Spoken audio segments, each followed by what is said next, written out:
നമസ്കാരം. ഇതുവരെയുള്ള വാർത്തകളുടെ സമഗ്ര ചിത്രവുമായി വാർത്തയിൽ ഇന്ന് ആരംഭിക്കുന്നു. ആദ്യം പ്രധാന വാർത്തകൾ. ഗവർണർക്കെതിരെ ആഞ്ഞടിച്ച മുഖ്യമന്ത്രി. ഗവർണറുടേത് പ്രതിഷേധം ക്ഷണിച്ചു വരുത്തുന്ന നടപടി. സമാധാനാന്തരീക്ഷം തകർക്കാൻ ശ്രമമെന്നും പിണറായി. ഗവർണർക്കെതിരെ ഇന്ന് SFI പ്രതിഷേധത്തിനില്ല. സ്വകാര്യ ചടങ്ങിൽ പങ്കെടുത്ത ആരിഫ് മുഹമ്മദ് ഖാൻ. മുഖ്യമന്ത്രിയെ വിമർശിച്ച കെ സുധാകരൻ. പ്രവർത്തകരെ തല്ലിയാൽ ഗുരുതര പ്രത്യാഘാതമെന്നും മുന്നറിയിപ്പ്. ഗൺമാൻ വർദ്ധിച്ചതിൽ പ്രതികരിക്കാതെ മുഖ്യമന്ത്രി. നവകേരള സദസ്സിൽ പങ്കെടുത്ത് പത്തനംതിട്ട DCC മുൻ പ്രസിഡന്റും സെക്രട്ടറിയും. കേരളം വീണ്ടും കോവിഡ് ജാഗ്രതയിൽ. ഒമിക്രോൺ ഉപവകഭേദം വ്യാപിക്കുന്നു. സാഹചര്യം വിലയിരുത്തി കേന്ദ്രം. ആശങ്ക വേണ്ടെന്ന് വീണ ജോർജ്.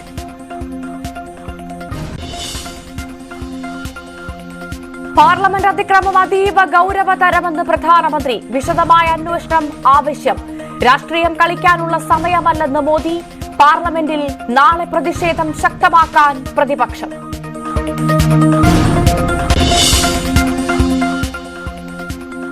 വയനാടിനെ വിറപ്പിച്ച് കടുവ. കല്ലൂർക്കുന്നിൽ പശുവിനെ കൊന്നത് വാഘേരിയിലെ നരഭോജി കടുവ തന്നെ. സ്ഥിരീകരിച്ച് വനം വകുപ്പ്. ഡ്രോൺ നിരീക്ഷണം ശക്തമാക്കി. അതിരപ്പിള്ളിയിൽ വഴി തടഞ്ഞൊത്തയാൻ കട്ടപ്പ.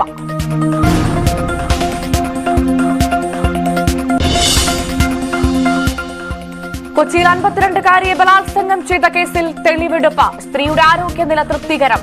വണ്ടിപ്പെരിയാർ പോക്സോ കേസിൽ CBI അന്വേഷണം ആവശ്യപ്പെട്ട് KPCC ഹൈക്കോടതിയെ സമീപിക്കുമെന്ന് കെ സുധാകരൻ.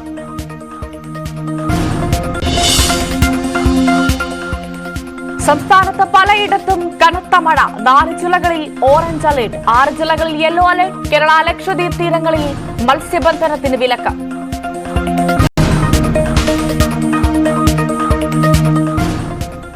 വിശദമായി നോക്കാം. കോഴിക്കോട് വിവാഹ ചടങ്ങിൽ പങ്കെടുത്ത ശേഷം ഗവർണർ ആരിഫ് മുഹമ്മദ് ഖാൻ തിരിച്ച് സർവകലാശാല ക്യാമ്പസിലെത്തി.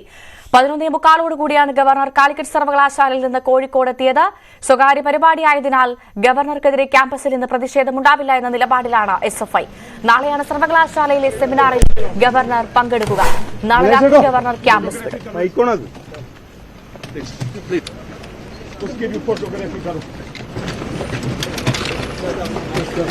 और सेक्रेटरी को फोन लगाओ. Go and take the photograph. और वहाँ कुछ लोगों को खड़े कर.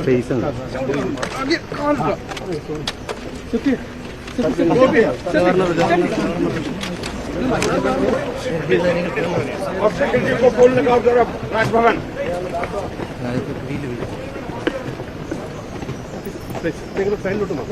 Okay.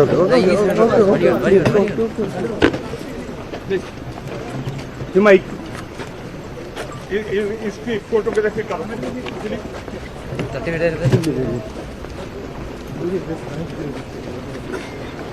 दलीप, जरा इसकी फोटोग्राफी करो. कहाँ है दलीप?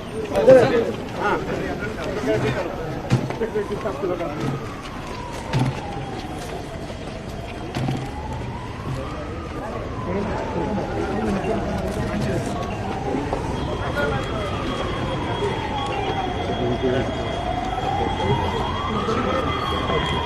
वो भी है, वहाँ भी है. वो तो फिर यूनिवर्सिटी के कैंपस के बाहर है, लेकिन उसका भी है. You have already taken. ठीक है, सर बात करो. माइक को और वाइस चांसलर को बुलाओ. गवर्नर साहब बात करेंगे. हाँ, सेक्रेटरी साहब. यहाँ पे इन्होंने यूनिवर्सिटी में यहाँ पे इन्होंने ये काले चांसलर वगैरह अभी वाइस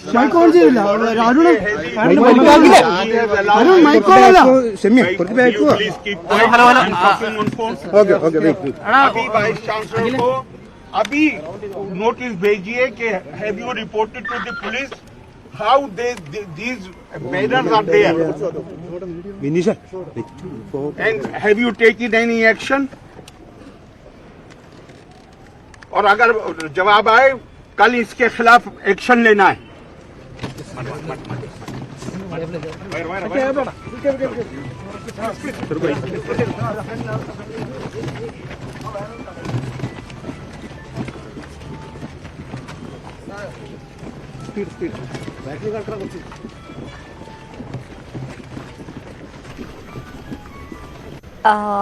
എസ് വിനേഷ് കുമാർ വാർത്തയുടെ വിശദാംശങ്ങളുമായി ചേരുന്നുണ്ട്. വിനേഷ്, ചാൻസലർ ഗോ ബാക്ക് എന്നെഴുതിയ ബാനറിന് മുന്നിൽ കൂടെ അദ്ദേഹം നടന്നത് നമ്മൾ കണ്ടു. ബാനർ നീക്കണമെന്ന ആവശ്യം അദ്ദേഹം ഉന്നയിച്ചുവെന്നാണ് മനസ്സിലാക്കുന്നത്.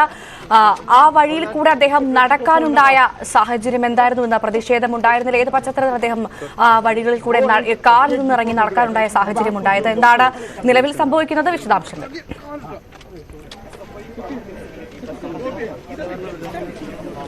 ഭവ്യ, കോഴിക്കോടുള്ള പരിപാടി സ്വകാര്യ ചടങ്ങ് കഴിഞ്ഞ് ഇപ്പോൾ അല്പസമയം മുമ്പാണ് ഗവർണർ ഇവിടെ എത്തിയത്. ഗവർണർ താമസിക്കുന്ന ഗസ്റ്റ് ഹൌസിന്റെ അവിടെ വാഹനം കൊണ്ട് നിർത്തുന്നു. അതിനുശേഷം അദ്ദേഹം കാൽനടയായി ഇറങ്ങി വരുന്നു, ഗേറ്റ് തുറന്ന് പുറത്തേക്ക് വരുന്നു. അദ്ദേഹം ഈ പ്രധാന കവാടത്തിനും അദ്ദേഹത്തിന്റെ ഗസ്റ്റ് ഹൌസിനും ഇടയിൽ 3 ഇടത്തായി ബാനറുകൾ സ്ഥാപിച്ചിട്ടുണ്ട്. ഇതിൽ നമുക്കിത് ദൃശ്യങ്ങൾ തന്നെ കാണാം. സംഘി ചാൻസലർ വാപ്പസ് ജാവോ എന്നുള്ള SFIയുടെ ഒരു ബാനർ ഇവിടെ സ്ഥാപിച്ചിട്ടുണ്ട്. ഇതുപോലെ തന്നെ ഗോബാക്ക് പറഞ്ഞുകൊണ്ട് 2 സ്ഥലത്തായി ഈ അതായത് ഗസ്റ്റ് ഹൌസിനും പ്രധാന കവാടത്തിനും ഇടയിൽ 3 ഇടത്ത് നമുക്ക് ഇത്തരത്തിലുള്ള ബാനറുകൾ കാണാൻ കഴിയും. ഇത് എത്രയും പെട്ടെന്ന് എടുത്തു മാറ്റണമെന്ന് ആവശ്യപ്പെട്ടുകൊണ്ട് അദ്ദേഹം ഫോണിൽ ആരോമായി സംസാരിച്ചിട്ടുണ്ട്. അദ്ദേഹത്തിന്റെ സംസാരിക്കുന്നതാണ് നമ്മൾ കേട്ടത്. അതായത് ഒന്നില്ലെങ്കിൽ ചീഫ് സെക്രട്ടറിയുടെ ഓഫീസായിരിക്കണം, അതല്ലെങ്കിൽ ഒരുപക്ഷെ വൈസ് ചാൻസലർ ആയിരിക്കണം, വൈസ് ചാൻസലറുടെ ഓഫീസിലേക്കായിരിക്കണം. അങ്ങനെ ആരെയോ അദ്ദേഹം വിളിച്ചതിന് കൃത്യമായി തന്നെ നിർദ്ദേശം കൊടുത്തിട്ടുണ്ട്. അദ്ദേഹം ഏറെക്കുറെ ക്ഷുഭിതനായി തന്നെയാണ് കാണപ്പെട്ടത്. കാരണം ഇത് എത്രയും പെട്ടെന്ന് ഈ ബാനറുകൾ എടുത്തു മാറ്റണം എന്നുള്ളൊരു നിലപാടിൽ തന്നെയാണ്. അതിനുശേഷം അദ്ദേഹം കാൽനടയായാണ് ഈ പ്രധാന കവാടം വരെ പോയതിനു ശേഷം അദ്ദേഹം തിരിച്ചു വന്നതിന് ശേഷം ഇപ്പോൾ അല്പസമയം മുമ്പ് ഗസ്റ്റ് ഹൌസിലേക്ക് കയറിയിട്ടുണ്ട്. എന്തായാലും ഇതുവരെയും എടുത്തു മാറ്റുന്ന നടപടിയിലേക്ക് പോലീസോ അല്ലെങ്കിൽ ഈ ബാനർ അഴിച്ചു മാറ്റുന്ന നടപടിയിലേക്ക് പോലീസോ മറ്റ് സംവിധാനങ്ങളോ ഒന്നും ഇതുവരെയും തിരിഞ്ഞിട്ടില്ല. പക്ഷേ ഇത് എത്രയും പെട്ടെന്ന് എടുത്തു മാറ്റുന്നുള്ള കർശന നിർദ്ദേശം തന്നെയാണ് ഗവർണർ നൽകിയിട്ടുള്ളത്. വിനേഷ്, അത്തരത്തിൽ ആ ബാനർ, പ്രത്യേകിച്ചും ചാൻസലർ ഗോ ബാക്ക് എന്നെഴുതിയ ബാനർ, അതുപോലെ തന്നെ വിനേഷ് സൂചിപ്പിച്ചതുപോലെ ക്യാമ്പസിന്റെ 3 ഭാഗങ്ങളിൽ അത്തരത്തിലുള്ള എഴുത്തുകളുള്ള ബാനറുകളുണ്ട്. ആ ബാനറുകൾ എടുത്തു മാറ്റാനുള്ള സാധ്യത എത്രത്തോളം ഉണ്ട്? അതെങ്ങനെ എടുത്തു മാറ്റുകയാണെങ്കിൽ അത് SFIയെ സംബന്ധിച്ച് വലിയ തിരിച്ചടിയല്ലേ?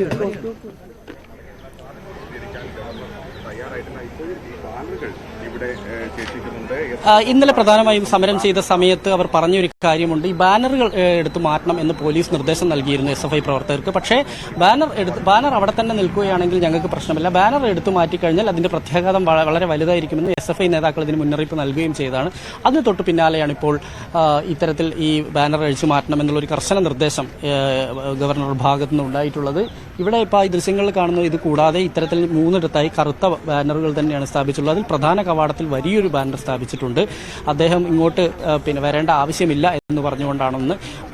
ഒന്നാണ് ഈ പറഞ്ഞിരിക്കുന്ന സംഘി ചാൻസലർ വാപ്പസ് ജാവോ എന്ന് പറഞ്ഞുകൊണ്ടുള്ള മറ്റൊരു ബാനർ, 2 ബാനറുകൾ ഇങ്ങനെ അടുത്തടുത്തായിട്ടുണ്ട്. അദ്ദേഹം കയറിപ്പോകുന്ന അദ്ദേഹത്തിന്റെ ഗസ്റ്റ് ഹൌസിന് സമീപമാണ് ഇപ്പോൾ നമ്മൾ നിൽക്കുന്നത്. ഈ ദൃശ്യങ്ങൾ നമുക്ക് കാണാം. വലിയ സുരക്ഷാ സന്നാഹങ്ങൾ ഇവിടെയുണ്ട്. എന്തായാലും അദ്ദേഹം വളരെ ക്ഷുഭിതനായി തന്നെയാണ് പുറത്തേക്ക് ഇറങ്ങിയത്. കാരണം അയാൾ ഗസ്റ്റ് ഹൌസിലേക്ക് കയറിപ്പോകാതെ നേരെ ഗേറ്റ് തുറന്ന് പുറത്തേക്ക് വരികയും പുറത്തുനിന്ന് കൃത്യമായി ഈ സ്ഥലങ്ങൾ സന്ദർശിച്ച ശേഷമാണ് ഇങ്ങനെയൊരു നിർദ്ദേശം ഉണ്ടായിരുന്നത്. പോലീസിനും മറ്റും ഇങ്ങനെയൊരു നിർദ്ദേശം നൽകിയിട്ടുള്ളത്. അതിന് പിന്നാലെ അദ്ദേഹം ഫോണിൽ സംസാരിക്കുകയാണ് ഉണ്ടായത്. ആരോടാണ് എന്നുള്ള കർശന നിർദ്ദേശം തന്നെയാണ് ഗവർണർ നൽകിയിട്ടുള്ളത്. എത്രയും പെട്ടെന്ന് ഇത് ഇവിടെ നിന്ന് മാറ്റണം എന്നുള്ള നിർദ്ദേശം അദ്ദേഹം ഫോണിൽ നൽകുന്നതിന്റെ അത് നമ്മൾ കേട്ടതാണ്. എന്തായാലും ഒരുപക്ഷെ അത് ഞാൻ നേരത്തെ സൂചിപ്പിച്ച പോലെ തന്നെ VC ആയിരിക്കാം, അതല്ലെങ്കിൽ ചീഫ് സെക്രട്ടറിയോ മറ്റോ ആയിരിക്കാം. എന്തായാലും കർശന നിർദ്ദേശം അദ്ദേഹം നൽകിയിട്ടുണ്ട്. അതിന് ശേഷമാണ് അദ്ദേഹം ഇപ്പോൾ താമസ സ്ഥലത്തേക്ക് കയറിപ്പോയിട്ടുള്ളത്. വിനേഷ്, ബാനർ മാറ്റണമെന്നുള്ള ഗവർണറുടെ നിർദ്ദേശം അത് VCക്കായാലും അദ്ദേഹം ആരോടാണ് സംസാരിച്ചതെങ്കിലും അദ്ദേഹത്തിന് ആ അധികൃതർക്ക് അത് കേൾക്കാതിരിക്കാൻ സാധ്യത വളരെ കുറവാണ്. അത് മാറ്റേണ്ടി വരും, അത്തരത്തിലുള്ള നടപടിയിലേക്ക് കടക്കേണ്ടി വരും. പക്ഷെ അതേ സമയത്ത് തന്നെ മറുവശത്ത് SFI പറയുന്നുണ്ട് ആ ബാനർ മാറ്റുകയാണെങ്കിൽ വലിയ പ്രത്യാഘാതങ്ങൾ ഉണ്ടാകുമെന്ന്. അങ്ങനെയാണെങ്കിൽ വീണ്ടും ഒരു പ്രതിഷേധത്തിലേക്ക്, SFIയുടെ ഒരു സമരത്തിലേക്ക്, സംഘർഷങ്ങളിലേക്ക് കാര്യങ്ങൾ കടക്കാനുള്ള ഒരു സാധ്യത എത്രമാത്രമുണ്ട്?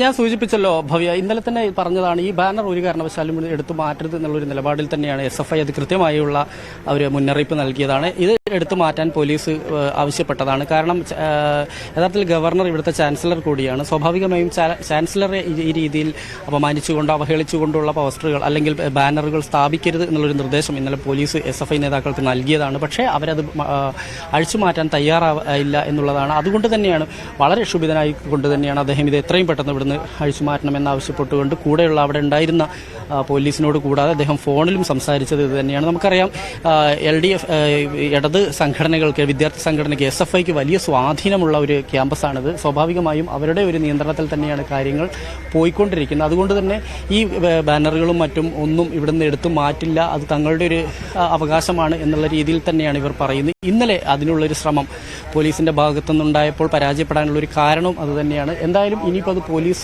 അഴിച്ചു മാറ്റുമോ എന്നുള്ളത് നമുക്ക് കണ്ടറിയേണ്ടതാണ്. കാരണം ഗവർണർ ഇങ്ങനൊരു നിർദ്ദേശം കൊടുത്തിരിക്കുന്നു. ഗവർണർ എന്നുള്ളതിൻ്റെ അപ്പുറത്തേക്ക് ചാൻസലർ ഇങ്ങനൊരു നിർദ്ദേശം കൊടുത്തിരിക്കുന്നു. അതനുസരിക്കാൻ പോലീസ് നിർബന്ധിതമാണ്.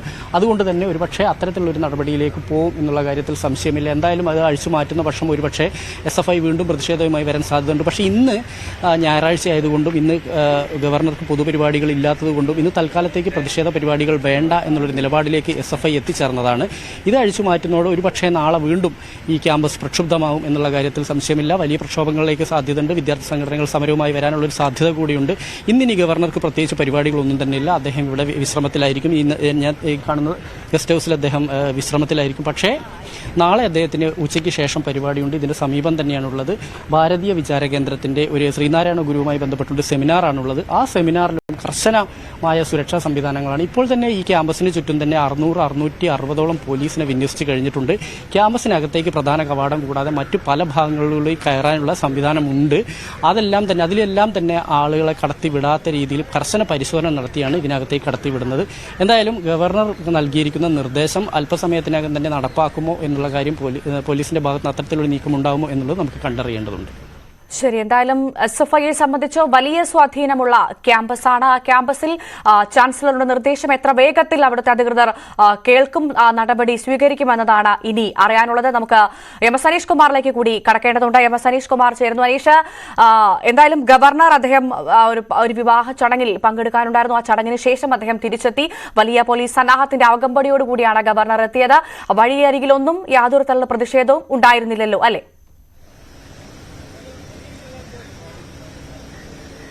തീർച്ചയായും കേവലം അരമണിക്കൂർ മാത്രം നീണ്ടു നിൽക്കുന്ന ചടങ്ങിലാണ്, അതായത് പാണക്കാട് സാദിഖ് അലി ശിഹാബ് തങ്ങളുടെ മകന്റെ വിവാഹ ചടങ്ങിലാണ് അദ്ദേഹം പങ്കെടുത്തത്.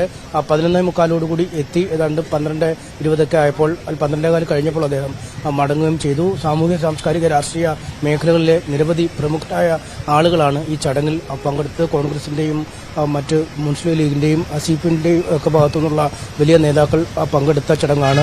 ഗോവ ഗവർണറും ഈ നമ്മുടെ കേരളത്തിലെ ഗവർണർക്കൊപ്പം ഈ ചടങ്ങിൽ പങ്കെടുക്കുകയും ചെയ്തു. എന്തായാലും വിവാഹം പോലുള്ളൊരു ചടങ്ങായതുകൊണ്ട് തന്നെ ഈ ചടങ്ങിന്റെ ദിവസം അദ്ദേഹം പുറപ്പെടുമ്പോഴോ തിരിച്ചു പോകുമ്പോഴോ ഒന്നും ഇത്തരത്തിൽ വലിയ പ്രതിഷേധങ്ങൾ വേണ്ട എന്നൊരു തീരുമാനം SFIയുടെ ഭാഗത്തുനിന്നും ഉണ്ടായി എന്നാണ് മനസ്സിലാക്കാൻ കഴിയുന്നത്. പക്ഷേ നാളെ കാര്യങ്ങൾ കുറച്ചുകൂടി പ്രക്ഷുബ്ധമാവാനാണ് സാധ്യത. കാരണം ക്യാമ്പസിൽ തന്നെയാണ് ആ ചടങ്ങ് നടത്തുന്നത്. ഇന്ന് അവധി ദിനമാണ്, ഇന്നലെയും അവധി ദിനമായിരുന്നു. പക്ഷേ തിങ്കളാഴ്ച ക്യാമ്പസ് സജീവമാവുന്ന ദിവസമാണ്. ക്യാമ്പസിനുള്ളിൽ തന്നെയാണ് പരിപാടികൾ നടക്കുകയും ചെയ്യുന്നത്. അതുകൊണ്ട് പരമാവധി വിദ്യാർത്ഥികൾ ഈ ക്യാമ്പസിൽ തന്നെ ഗവർണർക്കെതിരെ പ്രതിഷേധവുമായി എത്തുമെന്നാണ് മനസ്സിലാക്കാൻ കഴിയുന്നത്. പ്രത്യേകിച്ചും ഈ SFIക്ക് മൃഗീയമായ ആധിപത്യമുള്ള ഒരു ക്യാമ്പസാണ് ഈ കാലിക്കറ്റ് സർവകലാശാല യൂണിയൻ ഭരിക്കുന്നതും ക്യാമ്പസ് ഭരിക്കുന്നതും ഒക്കെ SFI തന്നെയാണ്. അതുകൊണ്ട് ഇന്നലത്തതിനേക്കാൾ കുറച്ചുകൂടി വലിയ പ്രതിഷേധം നാളെ ഉണ്ടാവാൻ സാധ്യതയുണ്ട്. അതുകൊണ്ട് ചടങ്ങിലേക്ക് പാസ്സൊക്കെ വെച്ച ആളുകളെ കടത്തിവിടുന്നു, അതിനുള്ള ക്രമീകരണങ്ങളൊക്കെ ഏർപ്പെടുത്തിയിട്ടുണ്ട് എന്ന് അധികൃതർ വ്യക്തമാകുന്നു. പക്ഷേ അതിനൊക്കെ അപ്പുറത്തേക്ക് പ്രതിഷേധം നാളെ നീളാൻ തന്നെയാണ്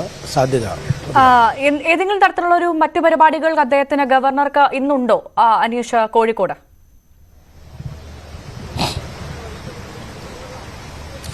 തീർച്ചയായും അദ്ദേഹത്തിന് മറ്റു പരിപാടികളൊന്നുമില്ല.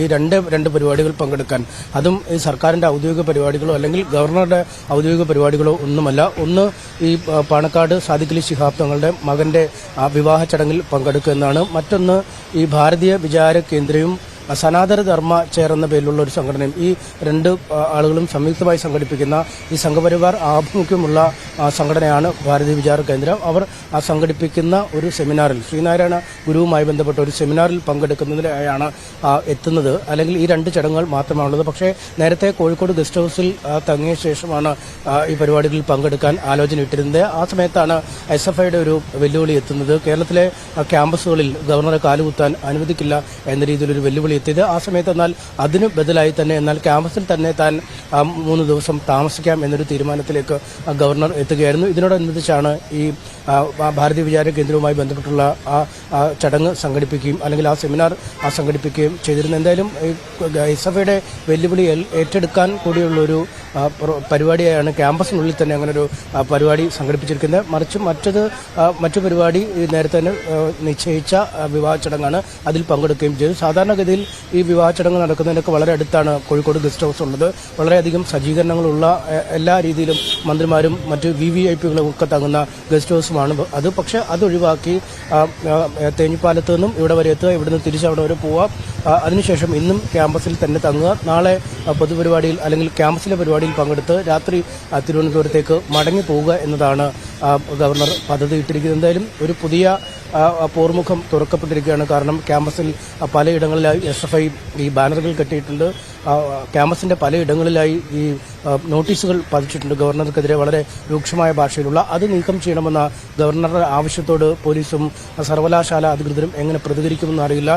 അങ്ങനെയെങ്കിൽ പുതിയൊരു പ്രക്ഷോഭത്തിനുള്ള അല്ലെങ്കിൽ പുതിയൊരു ഏറ്റുമുട്ടലിനുള്ള വഴി തുറക്കുകയാണ്. പ്രത്യേകിച്ചും ഈ കാലിക്കറ്റ് സർവകലാശാല ക്യാമ്പസിന്റെ പ്രധാന ഇടങ്ങളിലൊക്കെ SFIയുടെ ചിത്രങ്ങളും ചെഗ്വേരയുടെ ചിത്രങ്ങളും മറ്റു SFIയുടെ ചിഹ്നങ്ങളുമൊക്കെ പതിച്ച ഇടങ്ങൾ കൂടിയാണ്. ഒരുപക്ഷെ അത്തരം കാര്യങ്ങളിൽ കൂടെ ഗവർണർ ഇത്തരം ബിംബങ്ങൾ കോളേജിൽ നിന്ന് നീക്കം ചെയ്യണമോ എന്നൊരു ആവശ്യപ്പെടൽ കൂടി ഉണ്ടാവുമോ എന്നതാണ് അറിയേണ്ടത്. എന്തായാലും ഈ ആവശ്യം ഒരു ഏറ്റുമുട്ടലിലേക്ക് തന്നെ കാര്യങ്ങൾ നീക്കുമെന്ന കാര്യം ഉറപ്പാണ്. ഭവ്യ. ശരി, MS അനീഷ് കുമാറും ഒപ്പം S വിനേഷ് കുമാറുമാണ് വാർത്തയുടെ വിശദാംശങ്ങൾ പങ്കുവച്ചത്. ഗവർണർക്കെതിരെ ആഞ്ഞടിച്ച മുഖ്യമന്ത്രി. ഗവർണറുടെ നടപടി പ്രതിഷേധം ക്ഷണിച്ചു വരുത്തുന്നതാണെന്ന് മുഖ്യമന്ത്രി പറഞ്ഞു. യൂണിവേഴ്സിറ്റി നൽകാത്ത പേരുകൾ എങ്ങനെ ചാൻസലർക്ക് കിട്ടുന്നു? പാനൽ പേരുകളിൽ ഗവർണർ വിവേചനാധികാരം ഉപയോഗിക്കുന്നില്ല. ഏതോ കേന്ദ്രത്തിന്റെ സഹായത്തോടുകൂടിയാണ് ഗവർണർ ആളെ കണ്ടെത്തുന്നതെന്നും മുഖ്യമന്ത്രി കുറ്റപ്പെടുത്തി. ഗൺമാൻ യൂത്ത് കോൺഗ്രസ് പ്രവർത്തകരെ മർദ്ദിച്ച ചോദ്യത്തോട് മുഖ്യമന്ത്രി പ്രതികരിച്ചുമില്ല. കരിങ്കൊടി വന്നപ്പോൾ തങ്ങൾ അവരെ കൈവീശുകയാണ് ചെയ്തതെന്നും മുഖ്യമന്ത്രി പറഞ്ഞു. അതേസമയം മുഖ്യമന്ത്രിക്കെതിരെയുള്ള പ്രതിഷേധം സ്വാഭാവികമെന്ന് KPCC അധ്യക്ഷൻ K സുധാകരനും പ്രതികരിച്ചു. ഇനി പ്രവർത്തകരെ തള്ളിയാൽ പ്രത്യാഘാതം ഗുരുതരമായിരിക്കുമെന്നും അദ്ദേഹം വണ്ടിപ്പെരിയാറിൽ പറഞ്ഞു. റബ്ബർ കർഷകരുടെ പ്രശ്നങ്ങൾ ചൂണ്ടിക്കാണിച്ചുകൊണ്ടാണ് ഇന്ന് മുഖ്യമന്ത്രി പത്തനംതിട്ടയിൽ വാർത്താ സമ്മേളനം നടത്തിയത്. സംസ്ഥാനത്തിന്റെ താങ്ങുവില നൽകാൻ പോലും റബ്ബർ ബോർഡ് തടസ്സം നിൽക്കുന്നതായ ഗുരുതരമായ ആരോപണങ്ങളും മുഖ്യമന്ത്രി ചൂണ്ടിക്കാട്ടി. ഈ വിഷയത്തിൽ മാത്രമായിരുന്നു വാർത്താ സമ്മേളനം. പിന്നീട് ചോദ്യങ്ങൾക്ക് മറുപടിയായാണ് ഗവർണർ ആരിഫ് മുഹമ്മദ് ഖാനെതിരെ അതിരൂക്ഷമായ വിമർശനങ്ങളുമായി മുഖ്യമന്ത്രി രംഗത്ത് വന്നത്. വിവേകമില്ലാത്ത നടപടിയാണ് SFI വിദ്യാർത്ഥികളോട് ഈ ഗവർണർ സ്വീകരിക്കുന്നത്. വലിയ പ്രകോപനം സൃഷ്ടിക്കുകയാണ് ഗവർണർ ചെയ്യുന്നത്. സംസ്ഥാനത്തിന്റെ ക്രമസമാധാന നില തകർക്കാൻ ബോധപൂർവമായ ശ്രമമാണ് ഗവർണർ നടത്തുന്നത് എന്ന് മുഖ്യമന്ത്രി ആരോപിച്ചു. ഇക്കാര്യങ്ങൾ പ്രോട്ടോകോൾ ലംഘനമടക്കം ഗവർണറുടെ ഭാഗത്തു നിന്നുണ്ടാകുന്നുണ്ട്. ഇത് കേന്ദ്രം പരിശോധിക്കണമെന്നും മുഖ്യമന്ത്രി വാർത്താ സമ്മേളനത്തിൽ ആവശ്യപ്പെട്ടു. എന്തൊക്കെയോ വിളിച്ചു പറയുന്ന അവസ്ഥയിലെത്തുകയാണ്. അദ്ദേഹം കേരളത്തിലെ ഗവർണറാണ് എന്ന കാര്യം തന്നെ മറന്നുപോവുക. അദ്ദേഹം സ്വീകരിച്ച നടപടി സ്വാഭാവികമായി പ്രതിഷേധം ക്ഷണിച്ചു വരുന്നതാണ്. എത്രമാത്രം പ്രലോഭനപരമായിട്ടാണ് കാര്യങ്ങൾ നീങ്ങുന്നത്. തീർത്തും വിവേകരഹിതമായ ഇടപെടലില്ലേ എന്താണ്? ഈ ആവശ്യങ്ങൾ മുന്നോട്ട് വെച്ചതിന് പിന്നാലെ തങ്ങൾ എങ്ങനെയാണ് തങ്ങൾക്കെതിരെയും കരിങ്കൊടി പ്രതിഷേധങ്ങൾ ഉണ്ടാകുന്നുണ്ട്, അതിനെ എങ്ങനെയാണ് നേരിടുന്നത് എന്ന് നിങ്ങളെല്ലാം കണ്ടതല്ലേ എന്ന് ചോദിച്ചുകൊണ്ടാണ് മുഖ്യമന്ത്രി തുടർന്നത്. താൻ ഈ കരിങ്കൊടിക്കാരെ അഭിവാദ്യം ചെയ്യുക മാത്രമാണ് ചെയ്യുന്നത്. ഞങ്ങൾ ആരെയെങ്കിലും പള്ളു പറയാൻ ചീത്ത വിളിക്കാനോ ഒന്നും തയ്യാറാകുന്നില്ലല്ലോ, അവരെ നേരിടാൻ ഞങ്ങൾ ആരും തയ്യാറാകുന്നില്ലല്ലോ എന്ന മറു ചോദ്യവും മുഖ്യമന്ത്രി ഉയർത്തി. ഒരുപാട് കരിങ്കൊടി വരികയും ഈ ബസ്സിന്റെ മുന്നിൽ ചാടി വീണിയാളെ തള്ളി മാറ്റുന്നൊക്കെ വിവാദങ്ങളുണ്ടായിരുന്നു. ഞങ്ങളെങ്ങനെയാണ് അതിനെ നേരിട്ടത്? നിങ്ങളെല്ലാവരും കാണുന്നുണ്ടാവുമല്ലോ. ആ കരിങ്കൊടിയുമായിട്ട് വരുന്നവർ മറ്റുള്ളവരുടെ നേരെ കൈവീശു പോലെ തന്നെ അവരുടെ നേരെ ഞാൻ കൈവീശു. അവരെ ആരെങ്കിലും തൊലി പറഞ്ഞു, അവരാരെങ്കിലും ഗുണ്ടാസാണെന്ന് പറഞ്ഞു, അവരെ ആരെങ്കിലും കണ്ടു പറയാൻ ഞങ്ങൾ ആരെങ്കിലും തയ്യാറായി. സാധാരണഗതിയിൽ ജനാധിപത്യ സംവിധാനത്തിൽ പുരുഷന്റെ അവകാശം ഉണ്ടോ തന്നെ എല്ലാവരും ഞങ്ങൾ പറഞ്ഞു.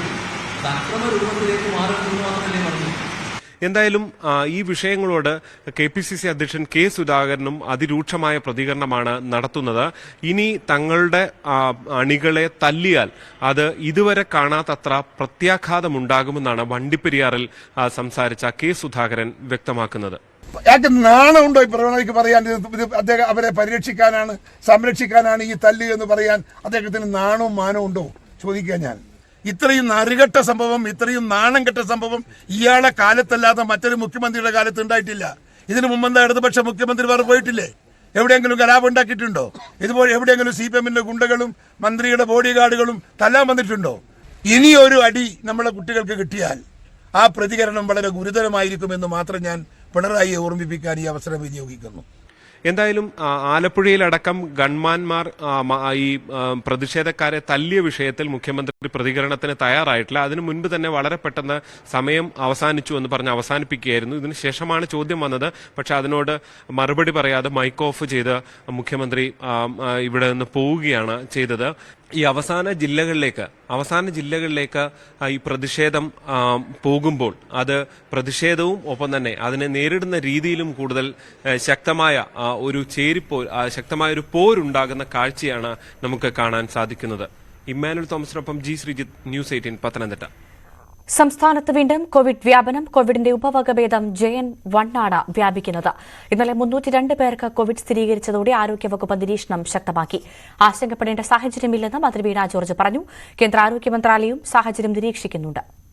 ഐശ്വര്യാനിലിന്റെ റിപ്പോർട്ട്. സംസ്ഥാനത്ത് വീണ്ടും കോവിഡ് വ്യാപിക്കുന്നു എന്നുള്ളതാണ് ഏറ്റവും ഒടുവിൽ പുറത്തുവരുന്ന വിവരം. കഴിഞ്ഞ ദിവസം 302 പേർക്ക് കോവിഡ് സ്ഥിരീകരിക്കുന്ന ഒരു സാഹചര്യമുണ്ടായി. ഒപ്പം കഴിഞ്ഞ ദിവസത്തെ കണക്കുകൾ പരിശോധിച്ചാൽ 4 മരണം കോവിഡ് മൂലമാണ് എന്ന് സ്ഥിരീകരിക്കുന്ന ഒരു വിവരവും പുറത്തുവരുന്നുണ്ട്. ചൈനയിൽ വ്യാപിച്ച കോവിഡിന്റെ പുതിയ ഉപവകഭേദമായ JN.1 ആണ് തിരുവനന്തപുരത്ത് 79കാരന് ബാധിച്ചിട്ടുള്ളത് എന്നുള്ള റിപ്പോർട്ടുകളും വന്നതോടുകൂടിയാണ് സംസ്ഥാനം അതീവ ജാഗ്രതയോടുകൂടി കോവിഡ് വ്യാപനത്തെ നോക്കിക്കാണുന്നത്. കഴിഞ്ഞ ദിവസത്തെ കണക്കുകൾ പരിശോധിച്ചാൽ ഒരുപക്ഷെ രാജ്യത്ത് ഈ മാസം സ്ഥിരീകരിച്ച കോവിഡ് കേസുകളിൽ 89% സംസ്ഥാനത്ത് തന്നെ ഉള്ളതായിരുന്നു എന്നുള്ളതാണ് റിപ്പോർട്ട്. കൂടുതൽ പേർക്ക് പനിയും മറ്റ് രോഗലക്ഷണങ്ങളും ഉണ്ടെങ്കിലും പരിശോധനയുടെ എണ്ണം കുറവായതിനാലാണ് ഈ കൃത്യമായ കണക്കുകൾ പുറത്തുവരാത്തത് എന്തായാലും ഈ സാഹചര്യത്തിൽ, അതായത് JN.1 സ്ഥിരീകരിക്കുന്ന സാഹചര്യം, JN.1 കണ്ടെത്താൻ കഴിഞ്ഞത് ആശ്വാസകരമാണെങ്കിലും ആരോഗ്യവകുപ്പ് കൃത്യമായ നിരീക്ഷണം ഏർപ്പെടുത്തിയിട്ടുണ്ട്. ആശങ്കപ്പെടേണ്ട സാഹചര്യമില്ല എന്നുള്ളതാണ് ആരോഗ്യമന്ത്രി വീണ ജോർജ് വ്യക്തമാക്കുന്നത്. മാസങ്ങൾക്ക് മുൻപ് കഴിഞ്ഞ 2-3 മാസങ്ങളിൽ സിംഗപ്പൂർ എയർപോർട്ടിൽ ഇറങ്ങിയ ഇന്ത്യക്കാരായിട്ടുള്ള യാത്രക്കാരെ അവർ ജീനോമിക് സീക്വൻസിങ്ങിന് വിധേയരായപ്പോൾ ഇത് കണ്ടിരുന്നു. അതായത് ഇന്ത്യയുടെ മറ്റു ഭാഗങ്ങളിൽ ഇതുണ്ട്. പക്ഷേ കേരളം ഇത് കണ്ടുപിടിച്ചു എന്നുള്ളതാണ്. എല്ലാ കാലത്തും എന്നുള്ളതുപോലെ തന്നെ കേരളത്തിൻ്റെ ആരോഗ്യ സംവിധാനങ്ങൾ അത്രത്തോളം മികച്ചതായതുകൊണ്ട് ജനിതക ശ്രേണീകരണത്തിലൂടെ നമ്മളത് കണ്ടെത്തി എന്നുള്ളതാണ്. ആശങ്കപ്പെടേണ്ടതില്ല. സൂക്ഷ്മമായി ഈ ഒരു സിറ്റുവേഷൻ നമ്മൾ മോണിറ്റർ ചെയ്യുന്നുണ്ട്. എന്നാൽ ജാഗ്രത ഉണ്ടാകണം. പ്രത്യേകിച്ച് കോമോബിഡിറ്റീസ് ഉള്ളവർ അത് പ്രത്യേകമായി ശ്രദ്ധിക്കണം എന്നുള്ളത് തന്നെയാണ്.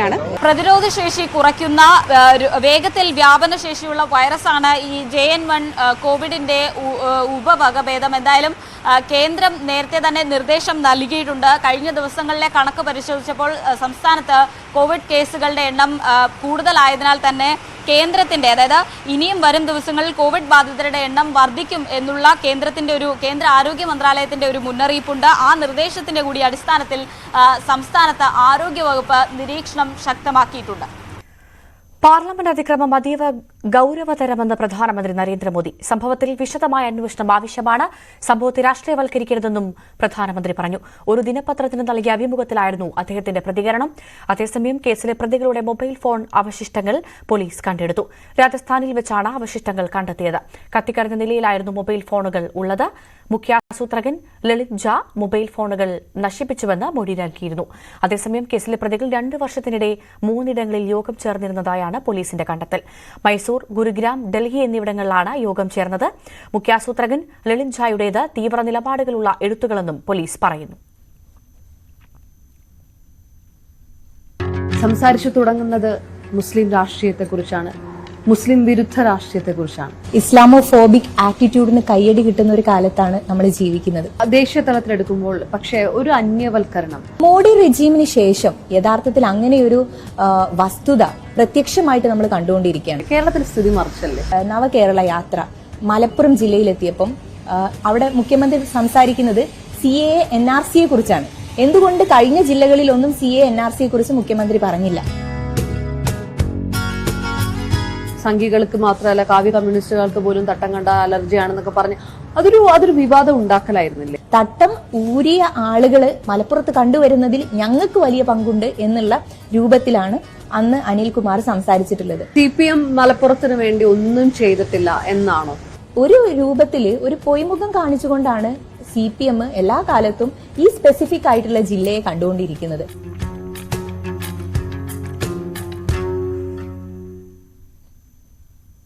നവകേരള സദസ്സ് പത്തനംതിട്ട ജില്ലയിൽ പര്യടനം തുടരുന്നു. ആറന്മുള നിയോജക മണ്ഡലത്തിലെ ആദ്യ സദസ്സ് പൂർത്തിയായി. പത്തനംതിട്ട DCC മുൻ പ്രസിഡന്റും DCC മുൻ ജനറൽ സെക്രട്ടറിയും നവകേരള സദസ്സിൽ പങ്കെടുത്തു. DCC മുൻ അധ്യക്ഷൻ ബാബു ജോർജും ജനറൽ സെക്രട്ടറിയായിരുന്ന സജി ചാക്കോയുമാണ് പത്തനംതിട്ടയിലെ പ്രഭാത യോഗത്തിൽ പങ്കെടുത്തത്. നവകേരള സദസ്സ് ജനകീയ പരിപാടിയാണെന്ന് ബാബു ജോർജ് പറഞ്ഞു. അതേസമയം പ്രഭാത യോഗത്തിൽ പത്തനംതിട്ട മുസ്ലിം ജമാഅത്ത് പ്രതിനിധികൾ പങ്കെടുക്കുന്നില്ല. ജസ്റ്റിസ് ഫാത്തിമ ബീവിയുടെ നിര്യാണത്തിൽ മന്ത്രിമാർ പങ്കെടുക്കാത്തതിൽ പ്രതിഷേധിച്ചാണ് വിട്ടുനിൽക്കുന്നത്. അതേസമയം പത്തനംതിട്ടയിൽ പോലീസ് യൂത്ത് കോൺഗ്രസ് പ്രവർത്തകരെ കരുതൽ തടങ്കലിലാക്കി. യൂത്ത് കോൺഗ്രസ് സംസ്ഥാന സെക്രട്ടറി നഹാസ് പത്തനംതിട്ടയെയും സഹപ്രവർത്തകരെയും ശബരിമല ഹെൽപ്പ് ഡെസ്കിൽ നിന്നും പത്തനംതിട്ട പോലീസ് അറസ്റ്റ് ചെയ്തു കൊണ്ടുപോയി. പത്തനംതിട്ടയിൽ യൂത്ത് കോൺഗ്രസ് പ്രവർത്തകർ കരുതൽ തടങ്കലിൽ. യൂത്ത് കോൺഗ്രസ് സംസ്ഥാന സെക്രട്ടറി നഹാസ് പത്തനംതിട്ടയെയും സഹപ്രവർത്തകരെയും ശബരിമല ഹെൽപ്പ് ഡെസ്കിൽ നിന്നും പത്തനംതിട്ട പോലീസ് അറസ്റ്റ് ചെയ്തു.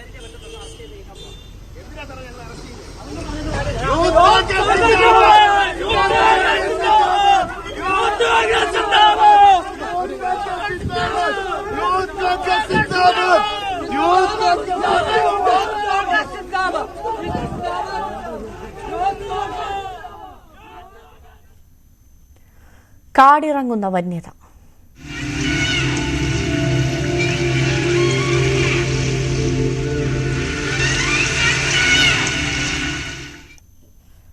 വയനാട് വാകേരി കല്ലൂർക്കുന്നിൽ പശുവിനെ കൊന്നത് കൂടല്ലൂരിലെ ക്ഷീരകർഷകൻ പ്രജീഷിനെ കൊലപ്പെടുത്തിയ അതേ കടുവ തന്നെയെന്ന് സ്ഥിരീകരണം. പ്രജീഷ് കൊല്ലപ്പെട്ട വാകേരി കൂടല്ലൂരിൽ നിന്ന് 5 കിലോമീറ്റർ അകലെയാണ് ഈ പ്രദേശം. ഊർജിത തിരച്ചിൽ തുടരുകയാണെന്നും കടുവ വൈകാതെ പിടിയിലാകുമെന്നും ഉദ്യോഗസ്ഥർ പ്രതികരിച്ചു. വാകേരി കല്ലൂർക്കുന്നിൽ ഇന്നലെ രാത്രിയാണ് വാഗേൽ സന്തോഷിന്റെ പശുവിനെ കടുവ കൊന്നത്. അർദ്ധരാത്രിയോടെ ബഹളം കേട്ട് പുറത്തിറങ്ങിയ സന്തോഷും കുടുംബവും കടുവയുടെ ആക്രമണം നേരിൽ കണ്ടു. ഒരു 11 മണി കഴിഞ്ഞപ്പോൾ ആട്ടുംകൂട്ടിൽ കിടന്ന് ഭയങ്കര ഒച്ചുണ്ട്, ആട്ടം ചാടുന്ന ഒച്ച കിട്ടും. അപ്പോൾ എനിക്ക് പെട്ടെന്ന് കടുവായിരിക്കും, മിനിങ്ങാന്നില്ലേ കടുവ വയൽ കൂടെ പോയ പാടുണ്ടല്ലോ. എന്നാലും ഞാൻ പെട്ടെന്ന് ചാടി കയറ്റിയിട്ട് ലൈറ്റടിക്കാൻ നോക്കുമ്പം ഈ കൂട്ടിൻ്റെ ഭാഗത്തുനിന്ന് പിന്നെ കഴുത്തിന് പിടിച്ച് വലിച്ച് ചാടിക്കുക. വലിച്ചാടിക്കുന്ന കയർ പൊട്ടുന്നില്ല, കയർ പൊട്ടുന്ന വലിച്ച് ചാടിച്ച് താഴേക്ക് ചാടിച്ച് ഇവിടെ ഞങ്ങളെല്ലാവരും ഏറ്റു വന്ന് അതിലൊക്കെ നല്ല കൂടി ഒന്നേരം ഇവിടെ വലിച്ചുകൊണ്ട് പോവുക. കഴുത്തെ പിടിച്ച് വലിച്ചതിലെ കൊണ്ടുപോകുമ്പോഴാണ് ഞങ്ങൾ കാണുന്നത്. പ്രജീഷിന്റെ ജീവനെടുത്ത വാകേരി കൂടല്ലൂരിൽ നിന്ന് 5 കിലോമീറ്റർ അകലെയാണ് ഇന്നലെ കടുവയുടെ ആക്രമണമുണ്ടായ കല്ലൂർ കുന്ന്. കണ്ണൂർ DFO അജിത് K രാമന്റെയും റേഞ്ചർ അബ്ദുൾ സമദിന്റെയും നേതൃത്വത്തിൽ പ്രദേശത്ത് ഡ്രോൺ നിരീക്ഷണവും തിരച്ചിലും ശക്തമാക്കി. ഉടമസ്ഥൻ ഈ പശുവിനെ ഇന്ന് ഈ കടുവയ്ക്ക് ഇരയായിട്ട് നൽകാമെന്നുള്ളത് സമ്മതിച്ചിട്ടുണ്ട്. നമ്മുടെ കയ്യിലുള്ള ഏറ്റവും വലിയ കൂട് തന്നെയാണ് ഇന്ന് നമ്മൾ കൊണ്ടുവരുന്നത്. ഈ പശുവിനെ നമ്മൾ ഇരയായി വെച്ച് ജനവാസ കേന്ദ്രത്തിൽ നിന്ന് മാറ്റി സുരക്ഷിതമായ ഒരു സ്ഥലം നോക്കി ഈ കൂട് നമ്മൾ സ്ഥാപിക്കുകയും ആ കൂട്ടിൽ പരമാവധി ഡിസ്റ്റർബൻസ് ഒഴിവാക്കുകയും ഈ കടുവയെ ഈ കൂട്ടിൽ കയറ്റാൻ സാധിക്കും എന്ന് തന്നെയാണ് നമ്മൾ പ്രതീക്ഷിക്കുന്നത്. കടുവയ്ക്കായുള്ള തിരച്ചിൽ ഒരാഴ്ച പിന്നിട്ടിട്ടും ഫലം കാണാത്തതിൽ കടുത്ത നിരാശയിലാണ് പ്രദേശവാസികൾ. ന്യൂസ് 18 വയനാട്. കടുവാ ഭീതി നിലനിൽക്കുന്ന വയനാട് വാകേരി കൂടല്ലൂർ മേഖലയിലെ ക്ഷീരകർഷകർ വൻ പ്രതിസന്ധിയിൽ. പശുക്കൾക്ക് തീറ്റ തേടാൻ പുറത്തിറങ്ങാൻ കഴിയാത്തത് പാൽ ഉൽപാദനത്തെ പോലും ബാധിക്കുന്നതായി കർഷകർ പറയുന്നു. നിത്യവരുമാനം നിലക്കുമോ എന്ന ആശങ്കയും കർഷകർ പങ്കുവയ്ക്കുന്നുണ്ട്.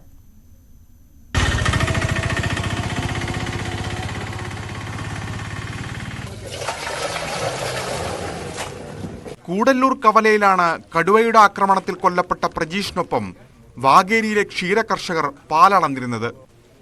ഒരാഴ്ചയായി കർഷകർ സൊസൈറ്റിയിലേക്ക് നൽകുന്ന പാലിന്റെ അളവ് ഗണ്യമായി കുറഞ്ഞു. കടുവാ ഭീതി കാരണം പശുക്കളെ തൊഴുത്തിൽ നിന്ന് പുറത്തിറക്കാൻ പോലും കർഷകർക്ക് കഴിയുന്നില്ല. പച്ചപ്പുല്ല് നൽകാൻ കഴിയാത്തത് പാലുൽപാദനത്തെ ബാധിച്ചു. നിത്യവരുമാനത്തിൽ ഗണ്യമായ കുറവുണ്ടായതായി കർഷകർ. പച്ചപ്പുല്ല് ഉണ്ടെങ്കിൽ മാത്രമേ അല്പം പാല് കിട്ടുവാൻ സാധ്യതയുള്ളൂ. ഈ വൈക്കോലും കാഴ്ചയ്ക്കെന്ന് പറഞ്ഞാൽ ഞങ്ങൾക്ക് കൊണ്ട് പിന്നെ സാധിക്കാത്തൊരവസ്ഥ. ഇപ്പോൾ തൊഴുത്തിനൊന്നും ഞങ്ങൾ ഇറക്കാറില്ല, തൊഴുത്തിൽ ബന്ധിച്ച് വെച്ചിരിക്കുക പശുവിനെ. അതുകൊണ്ട് ഈ കറവ കൊണ്ടാണ് ഞങ്ങൾ മൊത്തം ഇപ്പോൾ ഈ ഇതൊക്കെ രാവിലെ 10 ലിറ്റർ പാലളക്കും, വൈകുന്നേരത്തിൻ്റെ 6 ലിറ്റർ പാലളക്കും. ഇതിൽ കിട്ടുന്ന വരുമാനം കൊണ്ട് അങ്ങനെ കഴിഞ്ഞു പോകുന്നു മാത്രമേ ഉള്ളൂ. വാഗേരിയിലെ ഭൂരിഭാഗം പേരും കാർഷിക വൃത്തിക്കൊപ്പം ക്ഷീരമേഖലയിലും ഉപജീവനം കണ്ടെത്തുന്നവരാണ്. കാടിറങ്ങി മനുഷ്യനെ ആക്രമിച്ച കടുവയുടെ വിളയാട്ടം സാധാരണക്കാരായ ഇവരുടെ ജീവിതത്തെ ബാധിച്ചിരിക്കുകയാണ്. ന്യൂസ് 18 വയനാട്. അതിരപ്പള്ളി ഏഴാറ്റുമുഖം ചെക്ക് പോസ്റ്റിന് സമീപം വഴി തടഞ്ഞ ഒറ്റയാനായ കട്ടപ്പ എണ്ണപ്പന റോഡിലേക്ക് തള്ളിയിട്ട് റോട്ടിൽ നിന്ന് നിലയുറപ്പിച്ചതോടെ അതിരപ്പള്ളി ഏഴാറ്റുമുഖം റോഡിൽ 1.5 മണിക്കൂറോളം ഗതാഗതം തടസ്സപ്പെട്ടു. നിരവധി ടൂറിസ്റ്റ് വാഹനങ്ങളും കടന്നുപോകാൻ കഴിയാതെ ബുദ്ധിമുട്ടി. കുറച്ചു ദിവസങ്ങളായി ആന പ്രദേശത്തുണ്ട്.